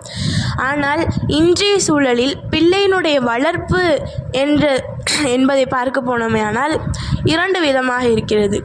ஒன்று, பணம், காசு என பிள்ளைகளினுடைய மனதை புரிந்து கொள்ளாமல், தன்னுடைய பிள்ளைக்கு இது தேவை, அது சரியானதாக இருக்கிறதா என தெரியாமல் பெற்றோரினுடைய கவனமின்மையினால் வளர்க்கக்கூடியது ஒரு விதமாக இருக்கிறது. 2வது விதம், அன்பு, அரவணைப்பு என அதிகமாக பாசத்தை கொடுத்து வளர்க்கக்கூடியதாக இருக்கிறது. ஆனால் இது 2 விஷயத்திலும் பெற்றோர்கள் தன்னுடைய கஷ்டத்தையும் தன்னுடைய கவலையையும் பிள்ளைகளிடத்திலேயே கூறுவதில்லை. பிள்ளைகளிடத்தில் எதெல்லாம் கூறணும், எதெல்லாம் கூறக்கூடாது என பெற்றோர்களுக்கு தெரியும். ஆனால் முக்கியமானதாக பிள்ளைகளிடத்தில் கூறக்கூடியது தன்னுடைய வலியையும் தன்னுடைய கஷ்டத்தையும் தான். அப்போ தான் அவங்களுக்கு தெரியும், அம்மா அந்த அளவுக்கு நம்மளை கஷ்டப்பட்டு வளர்க்குறாங்களே, அப்போ நம்ம எப்படி இருக்கணும், ஒரு சிறந்தவளாக இருக்கணும் அப்படின்னு தன்னுடைய பிள்ளைகளுக்கு தெரியும். பிள்ளைகளை புரிந்து கொள்ளாமல் பெற்றோர்கள் தான் அதிகமாக பிள்ளைகள் மீது குறை கூறக்கூடியவர்களாக இருக்கிறோம். ஆனால் பிள்ளைக்கு தேவையான எந்த ஒரு காரியத்தையும் பெற்றோர்கள் செய்வதில்லை. இன்னும் அல்லாஹ் ரபுல் ஆலமீன் தன்னுடைய திருமறையில் கூறுறான், ரப்பிர்ஹம்குமா கமா ரப்பயானி சகீரா. ஒரு குழந்தையாக இருக்கும்போது தன்னுடைய பெற்றோர் எப்படி கவனித்து கொள்வாளோ அதே போன்று நானும் கவனித்து கொள்ளணும் அப்படின்னு அல்லாஹ்விடத்தில் கேட்கக்கூடிய ஒரு சிறந்த துவா தான் அந்த துவா. அதுதான் அல்லாஹ் ரபுல் ஆலமீன் தன்னுடைய திருமறையில் அனைவருக்காகவும் வைத்திருக்கிறான். மேலும் இன்றைய காலத்தில் தன்னுடைய பிள்ளைகள் தன்னிடத்தில் எந்த ஒரு விஷயத்தையும் சொல்வதில்லை. காரணம் நம்ம தான். அம்மாட்ட இந்த விஷயத்தை சொன்னால் அம்மா நம்ம மேலே கோவப்பட்டுருவாளா, அம்மா நம்ம மேலே அடிச்சிருவாளா, ஏன்னா நம்ம பிள்ளைகளை ஒரு தவறான கண்ணோட்டத்தின் மூலியம் பார்ப்பது தான் அதனுடைய காரணம். அதே ஒரு பிள்ளையை கூப்பிட்டு, அம்மா என்னம்மா நடந்துச்சு இன்னைக்கு ஸ்கூலில், காலேஜில் என்னம்மா நடந்துச்சு, இது எல்லாத்தையும் கேட்கக்கூடியதான் ஒரு சிறந்த தாய். ஏன்னா இன்றைய காலம் என்பது நம் கண்கூடாக பார்த்து கொண்டிருக்கிறோம் எந்த அளவிற்கு சீர்கெட்டு போயிருக்கிறது என்று. இன்னும் ரசூலுல்லாஹ் இடத்துல ஒரு மனிதர் வந்து கேட்குறாரு, யார் ரசூலுல்லாவே சிறந்த முறையில் உரையாடக்கூடியவர் யார் ரசூலுல்லா அப்படின்னு. அதுக்கு ரசூலுல்லாஹ் சொல்கிறாங்க, உன்னுடைய தாய், வா உம்மி உன்னுடைய தாய் அப்படின்றாங்க. 2வது முறை அந்த மனிதர் கேட்குறாரு, ரசூலுல்லா நாம் மறுபடியும் ஒரு சிறந்த முறையில் உரையாடக்கூடியவங்க யார் அப்படின்னு.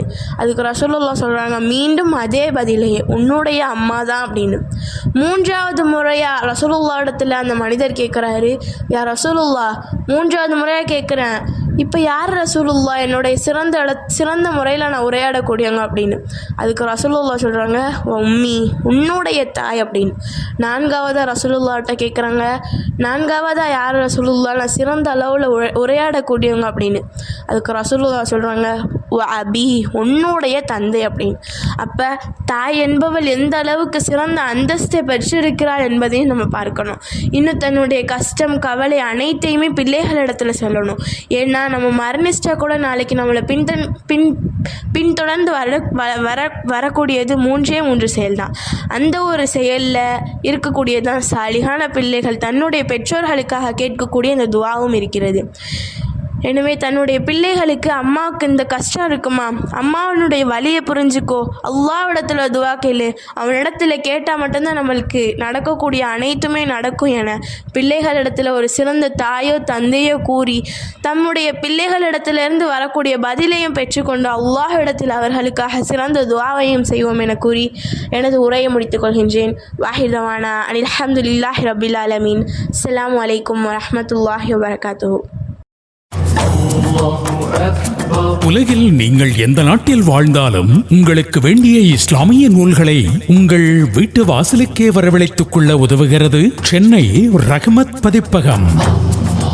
இஸ்லாத்தின் மூலாதார நூல்களை அரபு மொழியிலிருந்து தமிழாக்கம் செய்து வழங்கும் தொண்டினை 1993 ஆண்டிலிருந்து ஆற்றி வரும் சென்னை ரஹ்மத் பதிப்பகத்தின் பெருமைக்குரிய வெளியீடுகள் குர்ஆன், தப்சீர், இப்னு கசீர், ஹதீஸ் தொகுப்புகளான புகாரி, முஸ்லிம், திர்மிதி, நசாயி, அபூதாவுது, இப்னு மஜா ஆகிய அனைத்தையும் வாட்ஸ்அப் மூலமே தொடர்பு கொண்டு வரவழைத்துக் கொள்ளலாம். தொடர்பு கொள்வதற்கான இலக்கத்தை தருகின்றோம், குறித்துக் கொள்ளுங்கள்.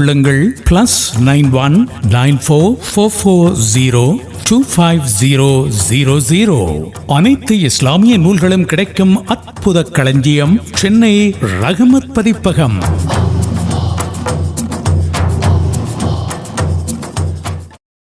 நோன்பு என்பது உலக முஸ்லிம்களின் பொதுமையான நடவடிக்கை என்றாலும் இஃப்தார் மற்றும் சஹர் பொழுதினுடைய அணுகுமுறைகள், நடைமுறைகள் நாட்டுக்கு நாடு, ஊருக்கு ஊர் வேறுபடுவதை பார்க்க முடியும். ஒரு மாவட்டத்தில் இருக்கும் அனைத்து பள்ளிவாசல்களில் கூட ஒருமித்த நடவடிக்கைகள் இருப்பதில்லை. அது அந்தந்த பள்ளிவாசல்களுடைய செயல்பாடுகளை பொறுத்து அமையும். ஆனால் பொதுமையான நடைமுறைகளை பின்பற்ற வேண்டும் என்றால் மக்கா மதினாவை பின்பற்றுங்கள் என்று சொல்வார்கள். தொழுகை உள்ளிட்ட பல்வேறு அம்சங்கள் மக்கா மதினாவை பார்த்து பின்பற்றப்படக்கூடியதாக இருக்கிறது. இப்போது இஃப்தாருடைய நடைமுறைகளில் மக்கா மற்றும் மதினாவினுடைய நடைமுறை விதிகளில் சில மாற்றங்கள் கொண்டு வரப்பட்டிருக்கின்றன.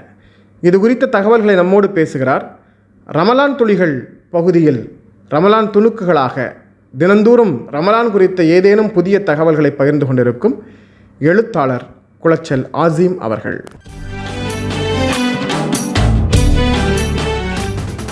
அஸ்ஸலாமு அலைக்கும். இன்றைய ரமலான் துணுக்குகள் பகுதியில் நாம் பார்க்க இருப்பது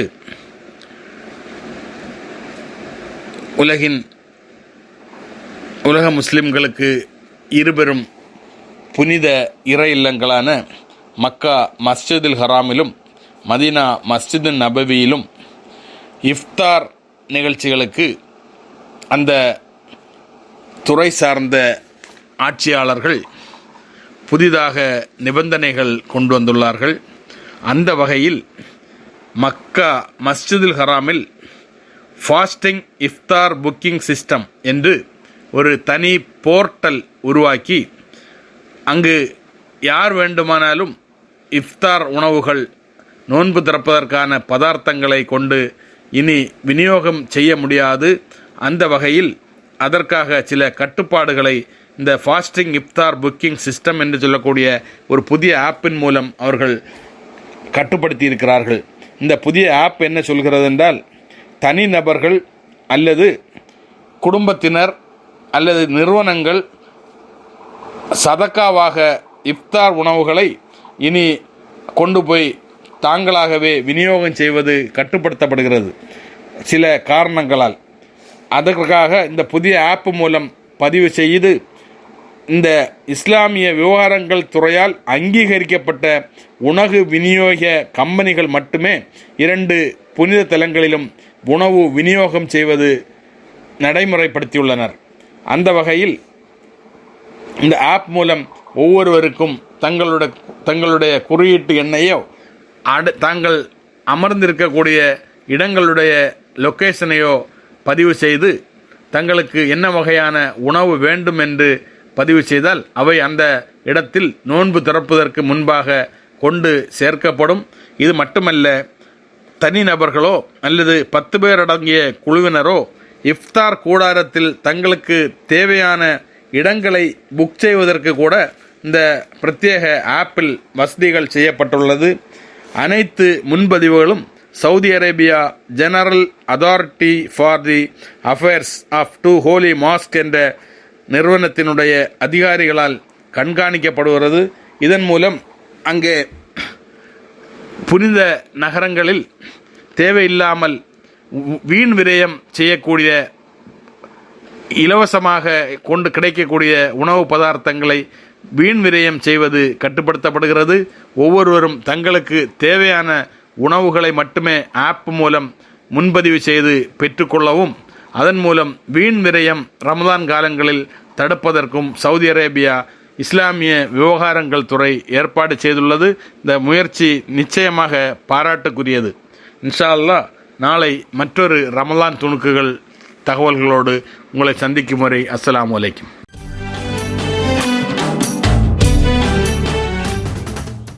இஸ்லாமிய பாணர்கள் எனப்படும் ஃபக்கீர்கள் காலத்தால் முசாஃபர்களாக அலையவிடப்பட்டிருக்கிறார்கள். உண்மையில் ஒரு மிகப்பெரிய இஸ்லாமிய வைத்தியசாலையாக அவர்கள் ஒவ்வொருவரும் திகழ்ந்திருக்கிறார்கள். இஸ்லாத்தினுடைய பரவல் சஹாபா பெருமக்களாலும் நபித்தோழர்களாலும் இறைநேசர்களாலும் எவ்வாறு உலக நாடுகளெல்லாம் பரவியதோ அதே போன்று ஃபக்கீர்களின் மருத்துவ சேவையாலும் உலக நாடுகள் முழுக்க இஸ்லாம் பரவியது. குறிப்பாக தமிழகம் போன்ற பகுதிகளில் கொள்ளை நோய்கள் ஏற்பட்ட காலத்தில் நிறைய மௌத்துகள் ஒன்றை அடக்கம் செய்து திரும்புவதற்குள்ளால் இன்னொருவர் மரித்து கிடப்பார். அவரை எடுத்து செல்வதற்கு முன்னால் அடுத்தவர் மரித்து போவார். இப்படியான கொள்ளை நோய்கள் ஊருக்குள் அலைந்து ஏராளமான மரணங்கள் விழுந்தபோது அவர்களுக்கு வைத்தியம் செய்ய வழி இல்லாமல், வைத்தியம் செய்ய மருத்துவர்கள் இல்லாமல், வைத்தியச்சிகள் இல்லாமல் சமூகம் ஸ்தம்பித்து நின்றபோது இவ்வாறான ஃபக்கீர்கள் மலைகளிலும் காடுகளிலும் இருந்த மூலிகைகளை கொண்டு வந்து அவர்கள் மூலம் மருத்துவம் செய்து அவர்கள் உயிர்காக்கம் செய்யப்பட்டார்கள். அதனாலேயே அவர்கள் மீது மொஹபத் கொண்டு அவர்கள் சொல்லிய மார்க்கத்தை ஏற்றுக்கொண்டவர்கள் ஆயிரம் பேர் இந்தியாவில் உண்டு. ஃபக்கீர்களின் ஞான உபதேசத்தை கொண்டு இஸ்லாத்தை அறிந்து கொண்டவர்களும் ஏற்றுக்கொண்டவர்களும் மிகப்பெரிய அளவில் இஸ்லாமிய சூஃபிய பின்புலத்தை பின்பற்றக்கூடியவர்களாக மாறியிருக்கிறார்கள். இத்தகைய வரலாறுகள் ஊருக்கு ஊர் பறந்து விரிந்து கிடக்கிறது. அவர்கள் ஓதி பார்ப்பது, மருத்துவம் பார்ப்பது, கால்நடைகளுக்கு தேவையானவற்றை செய்வது, மனிதர்களுக்கு தேவையானவற்றை செய்வது என்றெல்லாம் அவர்களுடைய வாழ்க்கை முறை முழுக்க சமூகத்திற்கானதாக இருந்திருக்கும். கையில் இருக்கும் ஒரு தாயிராவை கொண்டு தட்டி பாடத் துவங்கினால் அவர்களின் ஞான புலமை பீட்டெடுத்து ஆறாக ஓடுவதை நாம் பார்க்க முடியும். இப்படி சிறப்புக்குரிய ஃபக்கீர்களின் வம்சாவளியாக கோதர் நன்னா திகழ்ந்து வருகிறார்.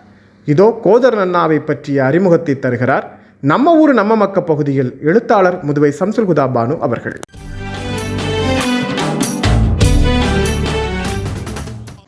இசை முரசு இணைய வானொலி அன்பு நேயர்கள் அனைவருக்கும் அஸ்ஸலாமு அலைக்கும் வரஹ்மத்துல்லாஹி வபரகாத்துஹு. கோதர் நன்னா. அஊது பில்லாஹி மினஷ் ஷைத்தானிர் ரஜீம். பிஸ்மில்லாஹிர் ரஹ்மானிர் ரஹீம். அதிபெரியவனே ரஹ்மானே, ஆளும் அடங்கல் எல்லாம் படைத்தவனே, நீதி உடையவனே இறையோனே, உனது நீதி தவறாது வல்லோனே என தனது கணீர் என்ற குரலால் ஊரின் 4 தெருவுக்கு அப்பாலும் கோதர் நன்னாவின் வளமான குரல் தாகிரா கொட்டுடன் தாளமும், கோதர் நன்னா தனது குரலில் ராகத்துடன் இறைவனின் திருநாமத்தையும் கண்மணி நாயகங்களோட வாழ்வையும் திருக்குர்ஆனின் வசனங்களையும் இஸ்லாமிய மார்க்க நெறியினையும் பாடல்களாக பாடி வரும்போது ஊர் மக்களே அதில் லயித்து விடுவார்கள். ஊரில் தாயிரா கொட்டுலாம் சொல்ல மாட்டாங்க, பக்கீர்சா கொட்டுன்னு சொல்லுவாங்க. மனித வாழ்வின் பக்குவத்தை உணர்ந்து அதுவே தனது வாழ்வாக வாழ்வதால் கோதர் நன்னாவின் முகத்தில் பரிபூரண அமைதி எப்பொழுதும் இருக்கும். அன்பானவன் இறைவன் என்பதை உன்னதமாக அறிந்து ஏற்றுக்கொண்டதால் கருணை மிகுந்த கண்கள், மனமும் நாவும் எந்நேரமும் இறைவனின் திருநாமத்தை உச்சரிக்கும். பறவைகள், மிருகங்கள் நாளைக்கான உணவை சேகரிக்காது. படைத்தவன் மீது மாற்ற முடியாத தீவிர முழு நம்பிக்கையுடன் அந்த பறவைகளும் மிருகங்களும் இருப்பது போல கோதர் நன்னாவின் வாழ்வியல் முறையும் அதுபோலத்தான் இருக்கும். ஏழைகளின் வைத்தியர், பாமர மக்களின் மன அழுத்தங்களால் வரும் மன பயத்தை போக்கும் உளவியலாளர், அன்றாடம் காட்சிகளின் ஆபத் பாந்தவர், ஓதி பார்ப்பது, தண்ணீர் ஓதி கொடுப்பது, தாயத்து ஓதி கொடுப்பது என தனது நாடோடி வாழ்வில் நன்மைகள் செய்வது மட்டுமே வாழ்வாக வாழ்ந்தவர். இஸ்லாமிய இசைப்பாணர்கள், பக்கிர்ஷாக்கள் இஸ்லாமிய மார்க்க நெறிகளை பாடல்கள் மூலம் மக்களுக்கு உணர்த்துவதே தலையாய கடமையாக அலைந்து திரிபவர்கள். எங்கள் ஊரில் 3 பக்கிர்சாமார்கள் இருந்தாங்கம்மா. 3 பேரும் பள்ளிவாசல்ல ஜமாத்து சார்பில் பள்ளிவாசலுக்கு சொந்தமான ஊர்ல எல்லையில ஒரு இடத்துல சின்ன ஓலை குடிசை 3 பேத்துக்கும் போட்டு கொடுத்துருந்தாங்க. நோன்பு மாசம் முதல் நோன்புல இருந்து ஊமை கொட்டு ஊமை கொட்டை அடித்து 1 மணிக்கு சுற்றிட்டு வருவாங்க. பாடல்கள் பாடாமல் அந்த கொட்டை மட்டும் கொட்டிக்கிட்டே வருவாங்க. 1 மணிக்கு சகருக்கு சோறு ஆக்குறதுக்கு எல்லாரையும் எழுப்பி விட்டுருவாங்க. ஒரு 3:30 மணி அளவில் இருந்து சஹர் வைக்க இஸ்லாமிய அந்த மார்க்க பாடல்களை பாடி தாயிரா கொட்டையும் கொட்டிக்கிட்டு வீட்டுக்கு வீடு நின்று பாடி வீடுகளில் கொடுக்கப்படும் கம்பு, சோளம், அரிசி, குருதாளி, கேப்பை, நெல், பச்சரிசி, புழுங்கரிசின்னு கொடுக்குறத வாங்கி அதுக்கு பிரிவாக தச்சு வச்சிருக்கிற அந்த பைக்கெட்டில் போட்டுக்குருவாங்க. சில மக்கள் 5 பைசா 10 பைசான்னு கொடுப்பாங்க. நோம்பு மாசத்துல ஊரையே சங்கையாக வச்சிருக்கிறவங்க அந்த பக்கீர்சாமா இருக்குமா. அதில் கோதர் அண்ணாவுக்கு ஊரில் பெரிய ரசிகர் பட்டாளமே இருந்துச்சு. அவர் குரல் அப்படி. நோம்பு 26 ராத்திரி 27ஆம் கிழமை ராவில் அன்னைக்கு ஊரே முழிச்சிருக்கும்ல. நண்டு சுண்டு கூட அம்புட்டும் தூங்காது. அன்னைக்கு பக்கீர்சாமாருங்க வரமாட்டாங்க. 25ஆம் நோம்புலேயே வீட்டுக்கு வீடு வந்து எண்ணெய், சீயக்காய், கைலி, சட்டை, துண்டு 101 ரூபா 51 ரூபா கொடுப்பாங்க. 26 அன்னைக்கு அவங்க 25லேயே வாங்கிட்டு போயிடுறாங்கல்ல. வாங்கிட்டு போய் 26 அன்னைக்கு அந்த சூப்பு, நெஞ்செலும்பு சூப்பு வச்சு முட்டு சோத்தாக்கி குளிச்சு எண்ணெய் தேய்ச்சி அந்த எண்ணெய் சீவக்காய் கொடுக்குறாள்லம்மா அதை தேய்ச்சி குளிச்சு அவங்க ஓய்வு எடுப்பாங்க. ஏன்னா இத்தனை நாளும் சுற்றி இருக்காங்கல்ல அது உடம்பு சூட தணிக்கிறதுக்கு. அப்புறம் 27லேருந்து மறுபடியும் அவங்க அதே தாயிரா கொட்டோடு வந்து வீட்டுக்கு வீடு எல்லாரையும் எழுப்பி விடுவாங்க. இது ஊரில் அப்படி சங்கையாக இருக்கும். நாங்கள்லாம் அப்படியே 3:30 மணிக்கு கோதர் அண்ணா எப்போ வருவாங்கன்னு நெல்லை எடுத்துக்கிட்டு தட்டில் வச்சுக்கிட்டு நின்றுக்கிட்டு இருப்போம். வெள்ளாமை பயிரில் பூச்சி தாக்குதா கூப்பிடு கோதர் அண்ணாவை. வயலில் 4 மூலையிலையும் ஊதி விட்டு தண்ணியை ஊதி பயிரில் தெளிச்சு விட்ருவாங்க. நன்னா மாடுக விரைச்சி நின்று பால் வீச்ச மாட்டிக்குதா பால் அப்படி காம்புலாம் விடைச்சி நிற்கும். பாவம் அதுக கத்தி அழுகுங்க. காதர் நன்னாவை கூப்பிட்டுட்டு நாங்கள் ஓடி வருவோம். நன்னா வாங்க வாங்கன்னு சொல்லிட்டு நன்னா வந்து மாட்டை ஓதி பார்த்து நெத்தியை தடவி கொடுத்து அதை பச்சை புள்ள மாதிரி அப்படியே பொட்டு போல நன்னா பக்கத்தில் வந்து நின்றுக்கிறோம். ஊரில் இந்த மழைக்காலம் காய்ச்சலில் வாந்தி வேதின்ட்டு ஊராக இருக்கும். அப்போ காய்ச்சல் பீச்சல் கடுகளவும் கல்லுகள் மீது அணுகாமல் காலை மாலை ஆதரித்து நோய்கள் தீர்க்க உதவிதார். நேசத்துடனே ஊர் மக்களுக்கு உனதருளை நான் வேண்டுகிறேன். அப்படி துயரத்தோடு பாடுவாங்க. கோடைக்காலத்தில் வெக்கையில் வெம்புறோமே நாயனே மக்க மனுஷ வேணக்கட்டியில் வேதனையில் வேர்வையில் மயங்குதுக. ஆடு மாடு கோழி குஞ்சு வயவரப்பு சுட்டரிக்கிற வெயிலில் சுருண்டு போய் கிடக்குதுக. எங்களை படைச்சரப்பே கோடை மலையை கொடுத்தா குளிர்ந்து போவோம். அழுது கேட்கும் அத்தனை மக்களுக்கும் குளிர்ச்சி கொடு ஆலமீனே என இயற்கை இடவர்களுக்கும் நன்னா அப்படித்துவா கேட்பாங்க. கேட்டு அப்படி ஒரு மனுஷன் கோதர் நன்னா. கைப்பிள்ளைலாம் உடம்பு ஊத்தால போச்சுன்னா நன்னாட தூக்கிட்டு ஓடிடுவாங்க. அப்படியே குழந்தையும் தெய்வமும் கொண்டாட இடத்துலன்னு சொல்லுவாங்கல்ல. அப்படி நன்னா போனவுடனே பிள்ளைகள்கிட்ட அப்படியே பேசி இந்த குழந்தைய டாக்டர்லாம் இப்போ காட்டுறாங்கல்ல ஊசி விடுறதுக்கு அப்படியே தடவி கொடுத்து மெதுவா அந்த மாதிரி நன்னா அப்படியே தடவி கொடுத்து ஓதி பார்ப்பாகம்மா. கோதர் அண்ணா அவங்க யார் யார் என்ன காணிக்க கொடுக்குறாங்களோ அதை கொஞ்சம் உண்டியலில் போட்டுட்டு அதில் இம்பிட்டு வீட்டுக்கு சாப்பிட்டுக்குருவாங்க. அவங்க போய் ஒவ்வொரு ஊர் தர்காக்களாக போயிட்டு எல்லா தர்காக்களும் போயிட்டு ஊருக்கு வருவாங்க. ஊருக்கு வந்து ஊரை சிறப்பிச்சு வச்சவங்க இந்த பக்கீர்சாமாருங்க. அவங்க கோதர் அண்ணா இறை நேசராக தனது வாழ்நாள் முழுவதும் ஏழை எளிய மக்களுக்காகவே சேவை செஞ்சு வாழ்ந்த ஆன்மா அது. அவங்க குரல் ஊரில் இன்னும் எங்கள் காதுகளில் ஒழிச்சுக்கிட்டே இருக்கு. இசை முரசு இணைய வானொலி அன்பு நேயர்கள் அனைவருக்கும் அஸ்ஸலாமு அலைக்கும் வரஹ்மத்துல்லாஹி வபரகாத்துஹு.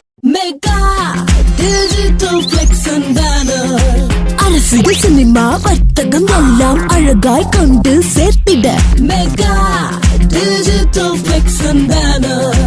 திருமண விளம்பரம் ஓடிங் போர்டுகள் உடனடி பேனர்கள் செய்திட mega digital flex and banner.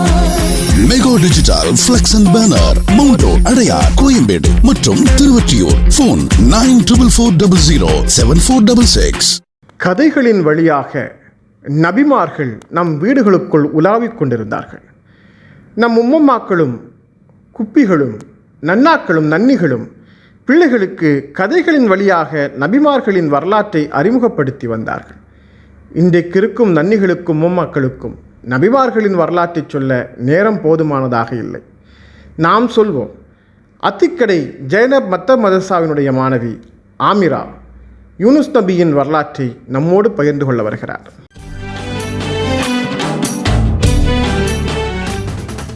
வலைக்கம் வரஹ்மத்துல்லாஹி வபரகாத்துஹு. என் பெயர் ஆமிரா.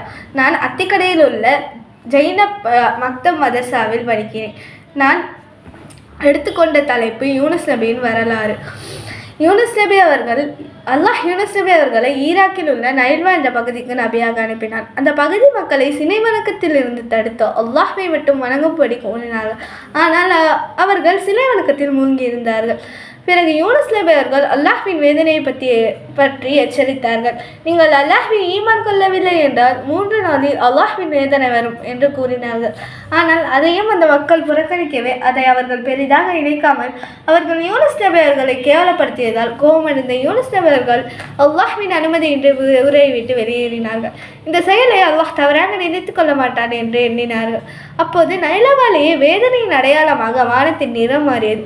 வானத்தின் நிறம் மாறியதால் பயமடைந்த அந்த மக்கள் அல்லாஹ்வின் வேதனை தங்கள் மீது இறங்கப் போகிறது என்று மறந்து கொண்டார்கள். தூய மனதுடன் அல்லாஹ்விடம் பாவமன்னிப்பு கேட்டார்கள். அவர்கள் அவனின் தூதர் யூனுஸின் மீது முழுமையாக ஈமான் கொண்டார்கள். அல்லாஹும் அவர்களுடைய வேதனையை நீக்கினான். யூனுஸ் நபி அவர்கள் வந்து பார்த்தார்கள். அப்போது மக்கள் அல்லாஹ்வை ஈமான் கொண்டவர்களாக நல்ல நிலைமையில் இருந்தார்கள். அந்த ஊரில் ஒரு வளமை இருந்தது. அதாவது யாராவது பொய் சொன்னார்கள் என்று தெரிந்தால் அவர்களை கொண்டு விடுவார்கள்.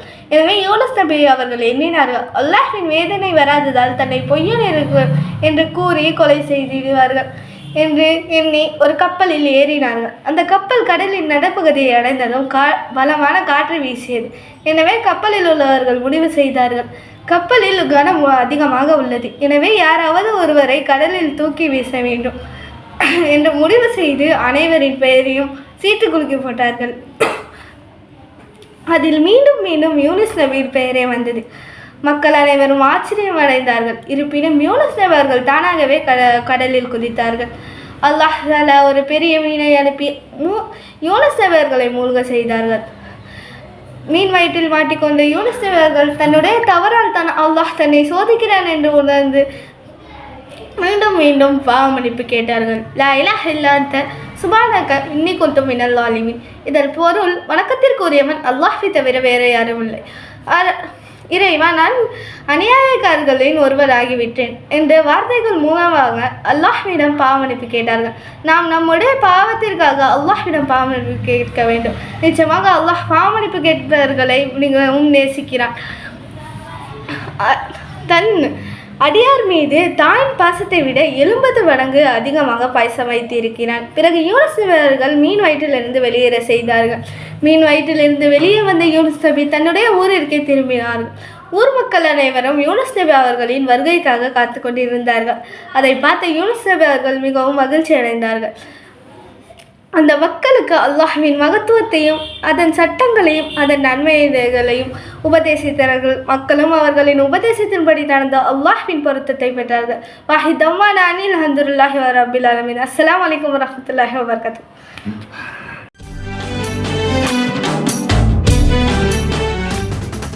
சின்ன பிள்ளைகளாக விளையாடிக் கொண்டிருப்போம். தாகத்தால் தொண்டை வறண்டு போகும். ஓடிப்போய் தெருக்குழாயை திருகி தண்ணீரை மடமடவென குடித்து தாகம் தீர்த்து கொண்ட நாளென்று ஒன்றிருந்தது. நடந்து சென்ற பாதையில் பறந்து விரிந்த குளம் அழகு மிளிர கிடக்கும்.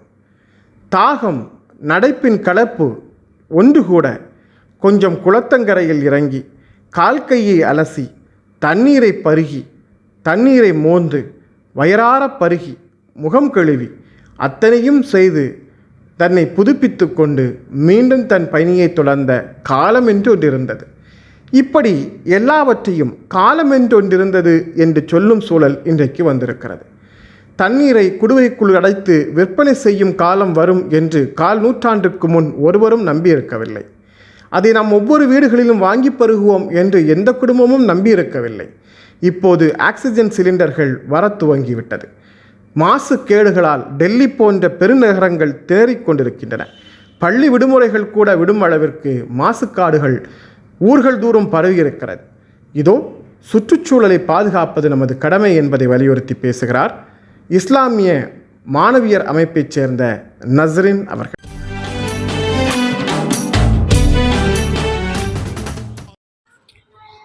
அஸ்ஸலாமு அலைக்கும் வரஹ்மத்துல்லாஹி வபரகாத்துஹு. என் பெயர் நஸ்ரின். நான் 6ஆம் வகுப்பு படித்து வருகின்றேன். நான் கேர்ள்ஸ் இஸ்லாமிக் ஆர்கனைசேஷனிலிருந்து பேசுகின்றேன். நான் பேச வந்துள்ள தலைப்பு சுற்றுச்சூழல் பாதுகாப்பு. நோயற்ற வாழ்வே குறைவற்ற செல்வம் என்பது பழமொழியாகும். சுற்றுச்சூழல் தூய்மையாக இருந்தால்தான் நாம் ஆரோக்கியமாக வாழ முடியும். சுத்தமான காற்று, தண்ணீர் மற்றும் உணவு ஆகியவை நம் வாழ்க்கைக்கு இன்றியமையாதவை. சுற்றுப்புற சூழலை பாதுகாப்பது நம் ஒவ்வொருவரின் முக்கிய கடமை மற்றும் பொறுப்பாகும். மணிநீரும் மண்ணும் மழையும் அணிநிழற் காடும் உடையது அரண். இக்குறளில் வள்ளுவர் வளமான சுற்றுச்சூழல் மனிதர்களை போர்க்கவசம் போன்று பாதுகாக்கின்றது என கூறுகிறார். சுற்றுச்சூழல் என்பது காடுகள், மலைகள், ஆறுகள், கடல் போன்ற இயற்கை பரப்புகளை குறிக்கும். நம்மை சுற்றியுள்ள சுற்றுச்சூழல் நிலம், நீர், காற்று என அனைத்தும் மாசடைந்து வருகின்றன. நிலமாசு என்பது தொழிற்சாலை கழிவுகள் நிலத்துடன் கலப்பதாலும் இரசாயன பொருட்கள் நிலத்துடன் கலப்பதாலும் ஏற்படுகின்றன. நீர்நிலைகளில் தொழிற்சாலைகள் கழிவுகளை கலத்தல் போன்ற செயல்களால் நீரானது மாசடைகின்றது. நாட்டின் தூய்மை நமக்கெல்லாம் பெருமை என்பதற்கேற்ப நாம் அனைவரும் வீடு மற்றும் சுற்றுப்புறத்தை தூய்மையாக வைத்து கொள்ள வேண்டும். இயற்கையின் அழகு மரம், அதை அழியாமல் காப்பதே அறம் என்ற பொன்மொழிக்கேர் மரம் நடுதல், நெகிழி ஒழிப்பு, மட்கும் மற்றும் மக்காத குப்பைகளை பிரித்தல், போது போக்குவரத்தை பயன்படுத்துதல், நீரை மின்சாரத்தை சிக்கனமாக பயன்படுத்துதல் போன்றவற்றின் மூலம் சூழலை பாதுகாக்க வேண்டும். காடுகள் பாதுகாக்க வேண்டும். நாம் செய்யும் எந்த ஒரு செயலும் சுற்றுச்சூழலை பாதுகாக்காமல் செய்து நம் வருங்கால சந்ததியிடம் ஒப்படைப்பது நம் அனைவரின் கடமை மற்றும் பொறுப்பு என்பதனை நினைவில் வைத்து கொள்வது அவசியம். மரம் நடுவோம், மழை பெறுவோம், மாசு இல்லா சுற்றுச்சூழலை உருவாக்குவோம் என்பதனை என்றும் மனதில் கொள்ள வேண்டும். இத்துடன் என் உரையை முடித்துக் கொள்கிறேன். அஸ்ஸலாமு அலைக்கும் வரஹ்மத்துல்லாஹி வபரகாத்துஹு. பள்ளிவாசல்களுக்கு தேவையான கார்பெட்டுகள் வாங்கிட வருகை தாருங்கள். தாஜ் ட்ரேடர்ஸ், சென்னை. பள்ளிவாசல் கார்பெட்டுகளுக்காக அமைக்கப்பட்டிருக்கும் தனி பெரும் ஷோரூம் தாஜ் ட்ரேடர்ஸ், சென்னை. உயர்ந்த தரத்தில் நவீன வடிவமைப்பில் புத்தம் புதிய டிசைன்களில் விதவிதமான கார்பெட்டுகள் வாங்கிட தமிழகத்தின் பிரம்மாண்ட ஷோரூம் தாஜ் ட்ரேடர்ஸ், சென்னை. பள்ளிவாசல் பணிக்காக மொத்த விலைக்கே சில்லறை விற்பனை செய்யும் தமிழகத்தின் முன்னணி carpet showroom Taj traders, Chennai. உங்கள் பகுதிக்கே நேரில் வந்து கார்பெட் அமைத்து தருகிறோம். வாட்ஸ்அப் மூலம் ஆர்டர் செய்யும் வசதியும் உண்டு. தொடர்புக்கு தாஜ் ட்ரேடர்ஸ், காந்தி நகர், கரம்பாக்கம், போரூர், சென்னை. செல் 9444855670. ஒரு ஆண் கல்வி கற்றால் அது அவனுக்கு பயனளிக்கும். ஒரு பெண் கல்வி கற்றால் அது அக்குடும்பத்திற்கு பயனளிக்கும். பெண்களின் கல்வி குறித்து கடந்த 4 நூற்றாண்டாக செய்ய தொடர் பிரச்சாரத்தின் காரணமாக இப்போது எல்லா கல்லூரிகளும் இஸ்லாமிய பெண் குழந்தைகளின் வரவால் குதூகலமடைந்திருக்கிறது. ஃபர்தா அணிந்த பூக்களாக கல்லூரிகளில் நமது பிள்ளைகள் வலம் வருவதை பார்க்கிற போது இந்த சமூகம் மேம்பட்டிருப்பதை நாம் அறிந்து கொள்ள முடிகிறது. இதோ இஸ்லாத்தில் பெண் கல்வி என்னும் தலைப்பில் உரை தருவதற்காக கன்னியாகுமரி மாவட்டம் திட்டுவெளியைச் சேர்ந்த ரியாஸ் பர்வீன் இணைகிறார்.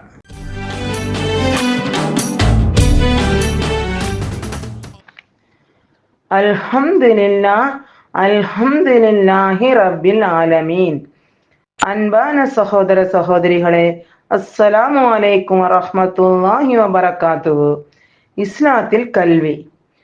ஒரு மனிதனுக்கு கல்வி எவ்வளவு முக்கியம் என்று இஸ்லாம் சொல்கிறது. வாருங்கள் பார்ப்போம். அல்லாஹ் முதலில் படைத்தது எழுதுகோல்தான். அல்லாஹ் தஆலா முதல் இறக்கிய வசனம் 90வது அத்தியாயம். ஓதுவீராக நபியே, படைத்த உன் இறைவனின் திருப்பெயர் கொண்டு. உறைந்த இரத்தக்கட்டியிலிருந்து மனிதனை அவன் படைத்தான். ஓதுவீராக. கல்வியை தேடுவது ஒவ்வொரு முஸ்லிம்களின் கடமையாகும். அனாச்சாரங்கள், அட்டூழியங்கள் நடந்து கொண்டிருக்கும் போது வஹி இறங்கியது. வஹி வரும்போது பெரும் பாவங்களான இணை வைத்தல், விபச்சாரம், கொலை, கொள்ளை போன்ற தவறுகள் நடந்து கொண்டிருந்தது. ஆனால் முதலில் இறங்கிய குர்ஆன் வசனம் மனிதர்களை நோக்கி அந்த தவறுகளை பற்றி பேசவில்லை. படி, வாசி, ஆய்வு செய் என்று கூறக்கூடியதாகத்தான் இருந்தது. படித்து ஆய்வு செய்தால் மனிதன் தன் தவறை உணர்ந்து திருத்திக் கொள்வான். அல்லாஹ்வின் நல்லடியார்களே, ஒரு மனிதனின் வாழ்க்கை முழுமை பெற கல்வி அறிவு உதவுகிறது. கல்வியின் மூலம் அவன் பெறக்கூடிய ஞானம் அவனது வாழ்வில் தேடல்களை அதிகரிக்கிறது. சிறந்த கல்வியின் மூலம் ஒருவரது வாழ்க்கை ஒழுக்கம் நிறைந்ததாக அமைகிறது. ஆண்கள் மட்டுமல்ல, பெண்களும் கல்வி கற்றுக்கொள்ள வேண்டும். கல்வி தேடும் வழியில் ஒருவன் நடந்தால் அவனுக்கு அல்லாஹ் சொர்க்கத்திற்கு செல்லும் வழியாக ஆக்குகின்றான். மலக்குகள் கல்வியை தேடுபவனை திருப்தியாக தங்களின் இறக்கைகளை தாழ்த்துகின்றனர். நபி ஸல்லல்லாஹு அலைஹி வஸல்லம் அவர்கள் அல்லாஹ்விடம் துஆ செய்தார்கள், நிச்சயமாக நான் உன்னிடம் பலன் தரும் கல்வியையும் சுத்தமான ஹலாலான உணவையும் கேட்கின்றேன். இறந்த பின் கபரில் வைக்கப்படும் போது கேட்கக்கூடிய 3 கேள்விகளுக்கு நம்மை நாம் தயார்படுத்தி கொள்ள வேண்டும். உன்னுடைய இரட்சகன் யார்? உன்னுடைய மார்க்கம் என்ன? உன்னுடைய தூதர் யார்? இந்த 3 கேள்விகளுக்கும் வேறு யாரும் நமக்காக பதில் சொல்ல முடியாது. நாம் அதை கற்றுக்கொண்டால் மட்டுமே அந்த கேள்விகளுக்கு பதிலளிக்க முடியும். அல்லாஹ்வின் நல்லடியார்களே, பெண்கள் தங்களை கண்ணியமாக கௌரவமாக வைத்துக் கொள்ள வேண்டும். பெண்களுக்கு நோய் ஏற்பட்டாலோ பிரசவத்திற்கு சென்றாலோ ஆண் மருத்துவர்கள் தான் பார்க்கும் நிலைமைக்கு சில நேரங்களில் தள்ளப்படுகிறார்கள். இந்த சமயத்தில் தான் உலக கல்வியை கற்பது கட்டாயமாகிறது. குடும்பத்தில் ஆண்கள் மட்டுமே கல்வி கற்று பெண்கள் கல்வி கற்க தேவையில்லை என்பதாக உணர்கிறோம். இஸ்லாம் இருபாலாரும் கல்வி கற்க வேண்டும் என்றே சொல்கிறது. அல்லாஹ்வின் வல்லமைகள் ஒரு மனிதனுக்கு புரியுமானால் அவன் ஈமானின் உயர்ந்த நிலையை அடைவான். அல்லாஹ்வின் நல்லடியார்களே, பெற்றோர்கள் இதற்கு மேல் படிக்க வாய்ப்பில்லை என்று நினைத்தால் தன் வாரிசை கல்வி கற்க தூண்ட வேண்டும். அறிவில்லாத மாமரன் அல்லாஹ்வை அஞ்சுவதை விட அறிவில் சிறந்த அறிஞர்கள் அல்லாஹ்வை அஞ்சுவார்கள். அரபியில் இப்படி கூறுவார்கள், தாய் ஒரு பாடசாலை, அந்த தாயை சரியான முறையில் வளர்த்து விடுவாய் என்றால் ஒரு சமூகத்தை வளர்த்து விடுகிறாய் என்று அர்த்தம். தாய்மார்கள் உயர்ந்த லட்சியத்தோடு பிள்ளைகளை வளர்க்க வேண்டும்.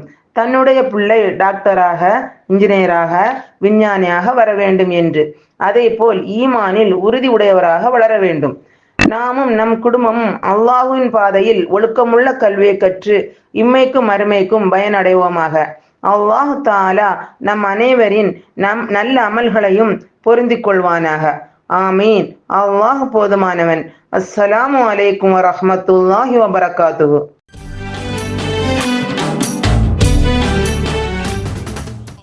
நற்சொல் கேட்டல் என்னும் வழக்கம் தமிழ் மரபில் உண்டு. புறநானூற்றின் பல பாடல்களில் போருக்கு புறப்படும் போது முதுபன் நெல்லும் பூவும் தூவி நற்சொல்லுக்காக காத்திருந்த சகுனத்தை சங்க இலக்கியத்தின் பல பாடல்கள் சொல்கிறது. ஆனால் இப்படி சகுனம் பார்ப்பது ஏற்புடையதா? இறைவன் எல்லாவற்றையும் தீர்மானிக்கும் ஆற்றலுடையவனாகவும் ஏற்கனவே மனித வாழ்க்கை தீர்மானிக்கப்பட்டதாகவும் இருக்கிறது. இதில் சகுனம் என்ன செய்யும்? இஸ்லாத்தின் பார்வையில் சகுனம் என்னும் தலைப்பில் சகுனம் பார்க்கலாமா என்பதை பற்றி பேசுவதற்காக ஈரோடு EKM அப்துல் கனி மதரசா உயர்நிலைப்பள்ளி மாணவி ஹஸ்னா ஃபாத்திமா வருகிறார்.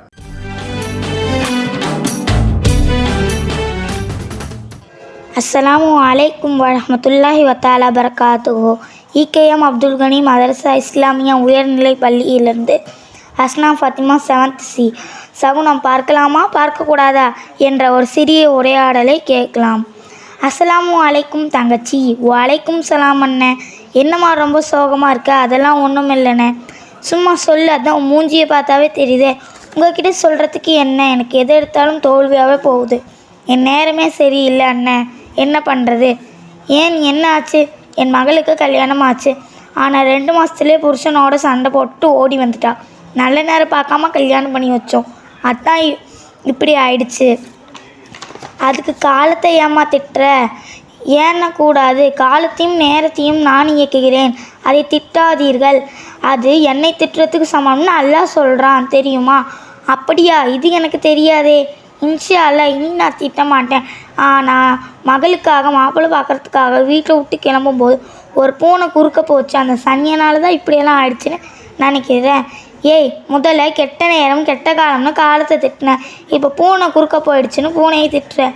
பூனை குறுக்க போனதுனால தான் உன் மகள் வாழ்க்கை வீணாக போச்சுன்னு பூனையை திட்டுறேன். ஆனால் நீ குறுக்க போனதுனால அந்த பூனையே செத்து போச்சு. அது உனக்கு தெரியுமா? அப்படியா? அது மட்டும் இல்லாமல் இப்படி சகனம் பார்க்கறது சைத்தானுடைய வேலை நபி ஸல்லல்லாஹு அலைஹி வஸல்லம் அவங்க சொல்கிறாங்க. இப்போ புரிஞ்சிச்சா? புரியுதானே? சரி, இப்போ என்ன யோசிக்கிறேன்?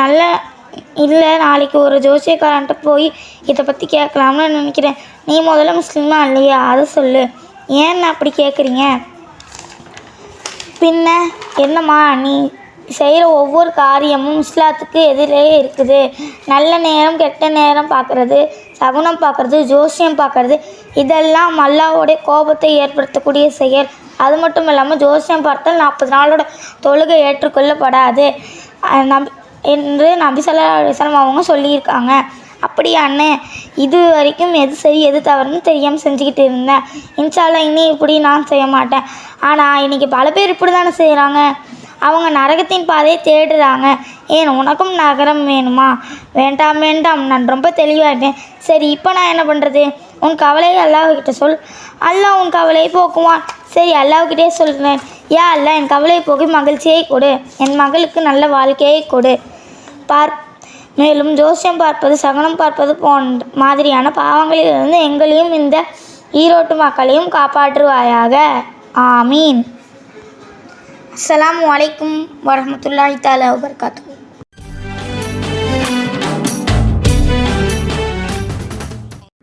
நேர்களை, இந்த இசைமுரசு எஃப்எம் இணைய வானொலியின் ரமலான் வசந்தம் நிகழ்ச்சியின் நிறைவு பகுதிக்கு வந்திருக்கிறோம். இந்த நிகழ்ச்சியில் இடம்பெற்ற அனைத்து தகவல்களும் தங்களுக்கு பயனுள்ளதாக இருந்திருக்கும் என்று நம்புகிறோம். இந்த நிகழ்ச்சி குறித்த உங்களின் மேலான கருத்துக்களையும் விமர்சனங்களையும் எங்களுக்கு வாட்ஸ்அப் மற்றும் சோஷியல் மீடியாவின் கமெண்ட் மூலம் தெரியப்படுத்துங்கள். நிகழ்ச்சி குறித்த கமெண்டிற்காக நாங்கள் காத்திருக்கிறோம். இந்த நிகழ்ச்சியை நீங்கள் இசைமுரசு இணைய வானொலியின் ஆண்ட்ராய்டு அப்ளிகேஷனில் மட்டுமல்லாமல் எப்போதும் எந்நேரமும் கேட்டு பயன்பெற இசைமுரசு எஃப்எம் என்ற ஃபேஸ்புக் பேஜ் மற்றும் யூடியூப் சேனலின் வழியாக நீங்கள் இந்த நிகழ்ச்சியை கேட்டு பயன்பெறலாம், மற்றவர்களுக்கும் பகிர்ந்தளிக்கலாம். நிகழ்ச்சிக்கான மேலான ஆதரவை தந்த அனைவருக்கும் நன்றி சொல்லி மீண்டும் மற்றொரு முறை நிகழ்ச்சியில் சந்திக்கும் முறை சலாம் சொல்லி வரை செய்துள்ளோம். அஸ்ஸலாமு அலைக்கும்.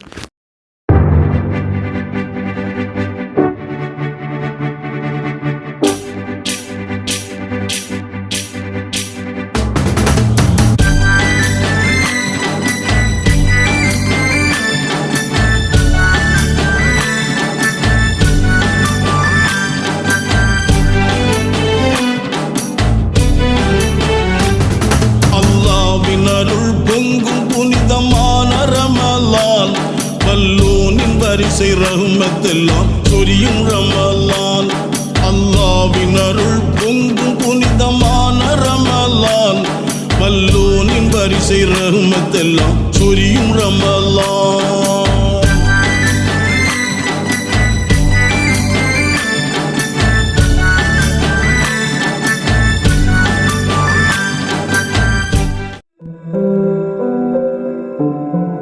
இணையதள தேரில் ஏறி உலகெல்லாம் வலம்பெறும் இசை முரசு வானொலி. இது இதயங்களை இணைக்கும் வானொலி.